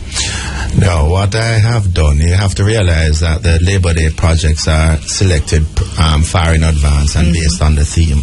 The Labor Day project that would be at the Richmond Police Station for St. Mary, the parish project. Okay. What I have done is that I have sat down with many agencies, arms of government and other private persons and asked them to come on board to see how best we can shift some focus to Taki. I must commend couples, Mr. Henry. You know, when I call him, he normally has his Labor Day project. And he said to me that anything, Mr. Silvero, I will do. He was a past chairman of Taki High School. And we sat, we spoke. Then I went to NWC. NWC came on board immediately. Jamaica National contacted Mr. Basco, and they said all 3 branches, you know, the Gale, the Highgate, and the Port Maria, they will participate in Labor Day. I spoke to the chairman of RADA. I said, listen to me, you normally have your Labor Day project up at the infirmary, which is an annual thing. See how best you could give us some focus at Taki, even with the aesthetics, planting of some trees and etc., etc. They gladly jumped on board. We went to other persons, you know, private people, and asked them how best, you know, they could assist, and the response is overwhelming. And being the corporate citizens that we are here at IRI, you didn't call us, but we called you. I would not want to comment on air because, you know, you wouldn't be, it wouldn't be favorable. But I visited Taki Friday morning. Yes. I mean, I visited IRFM Friday morning, but unfortunately, you're in a meeting. That's true. That was a long meeting. I know, but unfortunately, I came here with the intent to approach Irie, and you're in a meeting. Well, you see, great minds think alike. so we are on board 100%. Oh, great. We're even thinking of broadcasting from there. Is that a thought, Andrea, or will it happen? It will happen. Now, so you're telling the general public that Irie FM will be broadcasting from Taki High School. Yes. This Labor Day. Will the managing director please call me? Debbie, will you please call me? Yes, I think we can say that, unless, you know, it's really, but yeah, this is what we're thinking, and we'll be announcing it in short order. Great. That's a plan, and, you know, it's good for a Friday morning for us too, because, you know, we do all this music here on a Friday morning, and we'll just beam our speakers while people work. They listen to some Beres Hammond, and you understand. But but we'll be there. Yeah. There's one thing I'd like to state, though, that, you know, as I've said, you know, I think this would be a sad day for me, because over 2 weeks ago, I have been chosen by the Parliament to go overseas to a small arms conference. You know, in the continent, you preach so much about Africa. And look what me going to come with, you know. That's where the problem is. The thing is that, you know, I'm departing this week, and I won't be here for the Labor But Day. you go right ahead. We understand that perfectly. We'll try and link with you in Africa. Definitely, no problem. Exactly. So that the project is going to be underway on Friday at Taki High School. And what are you asking people to do? What are you asking people to come with, to carry, and to expect to do when they come? From my perspective, I expect that persons will come just with the focus to contribute their labor itself. Should they carry labor tools? No, I think everything would be provided. Everything will be there, like paintbrushes, paint, pans, etc. All of that will be there. Yeah. What is going to happen is that come tomorrow morning, there will be a meeting with the stakeholders to coordinate the project, because you don't want 300 persons turning up and they don't know exactly what they're going to do. So after tomorrow, every person who has committed will know exactly what their functions are on that particular day. And that is key. So, the music will be there, the food will be there. And keep listening to RFM to know. I think my dial is stuck.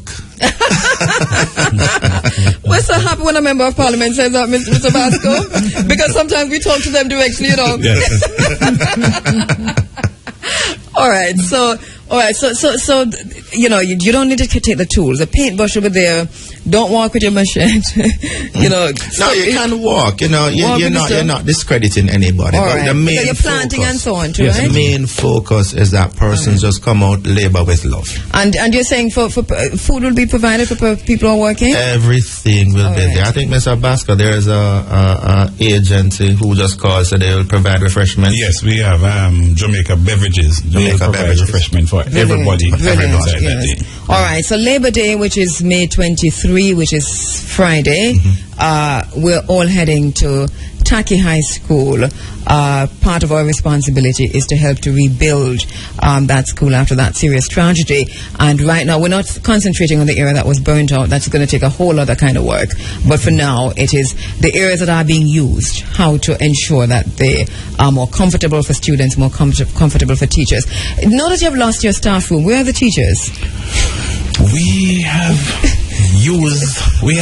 to take the library from the children, so we are housing them in the library at this time. Okay. We have our good flagship program, our reading program. We had to take the reading room as well from the students to. So where are the students who need the reading room now?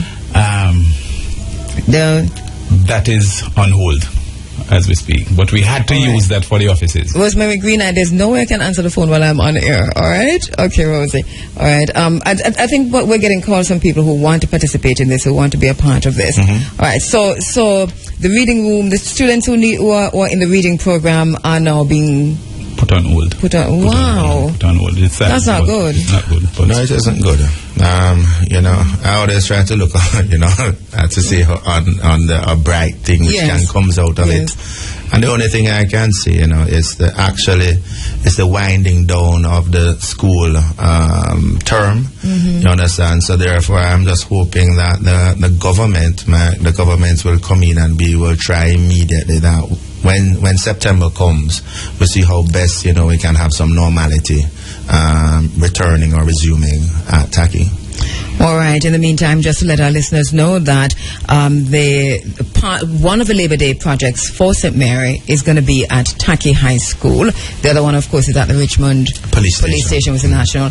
But Taki High School, the parish base, but Taki High School definitely will need your assistance. That is where we will be, RFM, for most of a day. And we are very committed to this. We're going to be there with other private sector organizations here in Jamaica and in St. Anne especially, and the principal and member of parliament who will be in Africa. But we found a way to link with you, as I said before. Definitely. In Africa. Well, anything else you want to say quickly, Mr. Yes, Andrea, you mentioned about people who want to help. And so, in collaboration with Jamaica National, we have since opened an account. So people who want to contribute can be there, want to help. We have an account number. Jamaica National Gale, and the account number is 104-28761. Say that again, Mr. Basco. 104-28761, and that's Jamaica National Gale. All right, so we'll have it here also for persons who want us, who didn't get it. Just call IRFM and we'll be able to give you that. Also, we'll ensure that it's written on our boards here, so our presenters will be, as of tomorrow, we'll talk about that and continue to give out the number. So finally, the number again is, the account number is Jamaica National Gale. Yes, and it's 104-28761. 104-287-61. 104-287-61. That's correct. That is the account number if you want to contribute in the meantime. Thank you very much, Mr. Basco. Thank you very much, Mr. Julian Silvera, Member of Parliament for Western St. Mary. And safe travel to the continent. Thank you very much. Thanks for having us. But also, just for information, it's National Workers' Week. It's in Highgate. At this minute. We're in Highgate. You don't want to say? No, it's actually the Cyprians. Okay. Is it? Yeah. In the heading towards Marymount. Yeah. Oh, heading towards Marymount. Okay. Oh, goodness. So to all the workers who have contributed to building such a great nation, happy Workers' Week to you all. And to the staff of IRFM, I'd like to thank you for coming on board wholeheartedly. And we're looking to a fantastic Labor Day and our continued relationship with us. Most definitely. Thank you very much, Julian Silvera, Member of Parliament for Western St. Mary, and the Principal of Taki High School, Errol Basco. Keep listening to IRFM and you'll hear much more about the Labor Day project at the Taki High School. Of course, as I said before, IRFM will be there, and we're aiming to, and I think it's more or less done, that we'll be broadcasting live from the Labor Day project right here in our own backyard at Taki High School. Remember now, for more information on the account number, Mr. Basco, you're moving on. You're good. You're going to leave that with our telephone operator, with the producer, Joy Morgan. Call us, and we'll be able to give you that account number again. See you on Friday, Mr. Basco. All right, just a few minutes now, going up to 10 o'clock. A quick break, and we'll be right back. Now, 8 minutes going up to 10, and in this 8 minutes, let me see if we can bring you the bottom line. I'm getting so many angry emails. Boy, the IRFM Africa Forum listeners can be angry when you're ready. We haven't done the bottom line in a while, so let's go.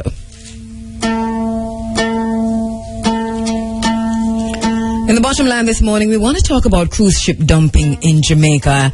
It is something that we don't hear much about, something we don't talk much about, but it is something that we need to pay some special attention to. So here it goes. The bottom line is that in this harsh economic climate, we are hard-pressed to tend to the bread and butter issues. How are we going to send our children to school tomorrow? And if we do manage to find the bus fares, where are we going to find the lunch money and or even the dinner?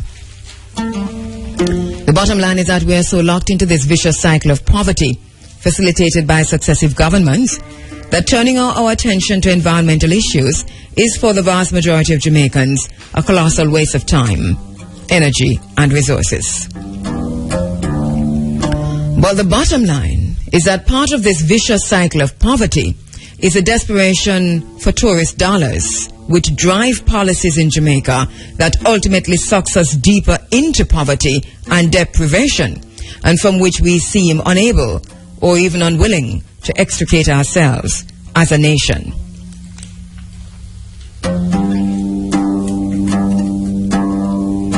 The bottom line is that successive governments in Jamaica have participated in a game of Russian roulette with the environment that is guaranteeing the death of the island through the wild and wanton mining of bauxite, the ill-advised production of the death of the island through the wild and wanton mining of bauxite, the ill-advised production of coal for export, carelessly selling off our wetlands to hotels and other tourism interests, who then pump their raw sewage into our rivers, into our streams and the sea, shamelessly hawking off our coastlines and beaches to the highest bidder, whether it's China or otherwise, and barefacedly facilitating the dumping of cruise ship waste and filth in Jamaican waters.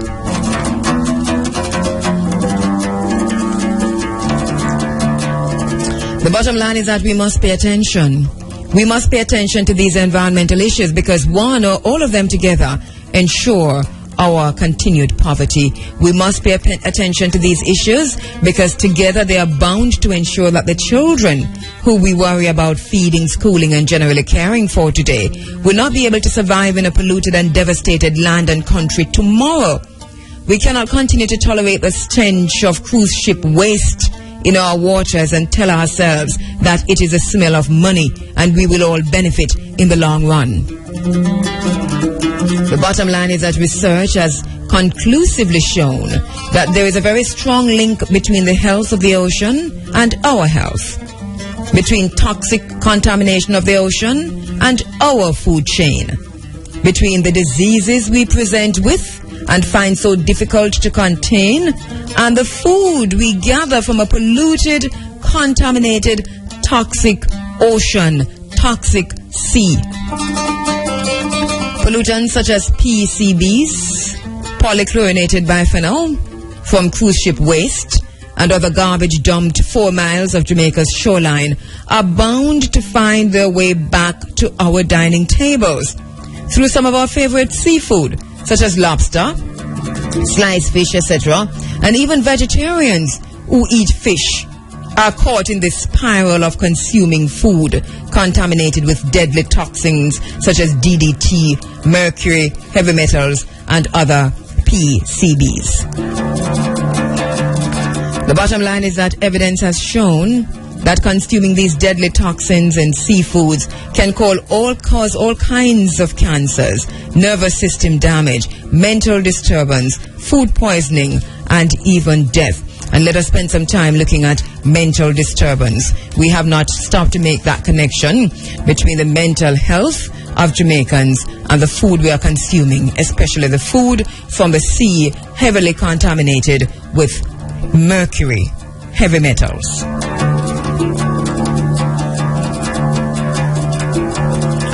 The bottom line is that the question must be asked whether the sudden surge in respiratory illnesses fits the brutish, abnormal behavior of our young people and the extreme violence being displaced in our society today might not be attributable in some part to the consumption of a contaminated, toxic diet during their growth and development. The bottom line is that other countries such as the United States discourage toxic dumping by cruise ship lines through exorbitant fees required for dumping wastes in their waters. While the U.S. has a deterrent to dumping through extremely high fees, Jamaica may well be a lucrative dumping ground based on the fact that cruise ship lines are charged little or nothing for leaving their human excrement and other garbage in our waters.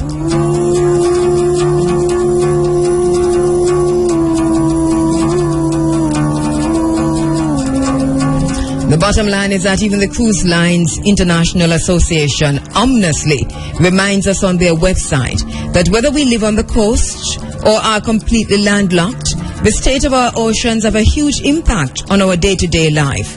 Healthy oceans, it says, are vital for marine life, for oxygen, for food, for jobs, for medicines, and much more. The bottom line is that even the Cruise Lines International Association gets it, and that is a paradox. The bottom line is that this need for healthy oceans also include the Caribbean waters, and in our specific case, the Jamaican waters, for which we are totally and collectively responsible, as we are all countries responsible to ensure that the marine environment is healthy, that as a nation we commit to the protection of our environment.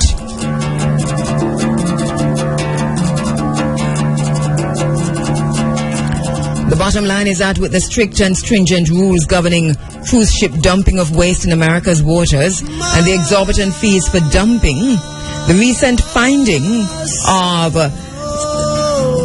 in Boston, Massachusetts, of a huge amount of human excrement, toilet paper, rubber gloves, flip-flops, plastic bottles, dental floss, condoms, personal hygiene items, contraceptives, and a urinal cake covered in a mass of disgusting brownish foam. This was found in a local beach. That this find, in spite of the fees, in spite of the strict rules and laws governing dumping in American waters, must be a warning to us here in Jamaica about what might be happening in our own waters. The bottom line is that we must ask questions about the practices of cruise ship dumping untreated sewage. How far are they dumping it? Or how near to our shores? In fact, where in our waters are they dumping sewage and other solid waste?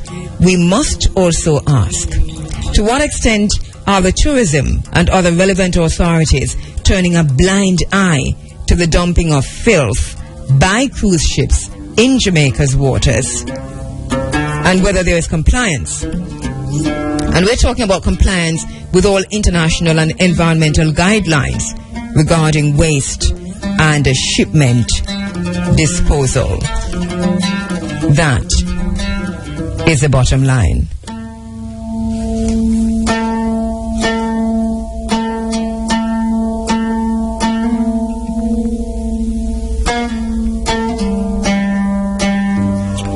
This is how we're leaving you for this morning as we make way for the big inside of a Sunday sunshine. Just reminding you that Nyabingi drumming at Malvern in St. Elizabeth is on May 25, Africa Liberation Day. And the NCB account for the Stairtown Academy, if you want to help those children who won the science competition and are heading to Trinidad, NCB 541032-878. 541032-878.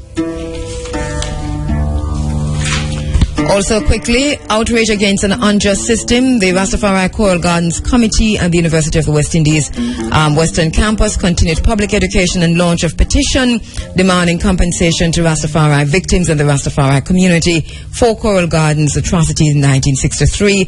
May 22, 2014 at the UAWJC Montego Bay. The main speaker, Tekla Mekvet. There will be a panel discussion also. That's May 22 at the University of the West Indies in Montego Bay. My name is Kabo Ma'at Kheru. Thank you very much for joining. Thanks to Joy Morgan. Thanks to all of our special guests who were in the studio, on the phone, to you on the internet, to you on the social media, to you on the 107. Thank you very much for listening and for calling in, for writing in as usual. Making way now for the big A inside of a Sunday sunshine. God willing, we'll see you next week. Inshallah. Take care.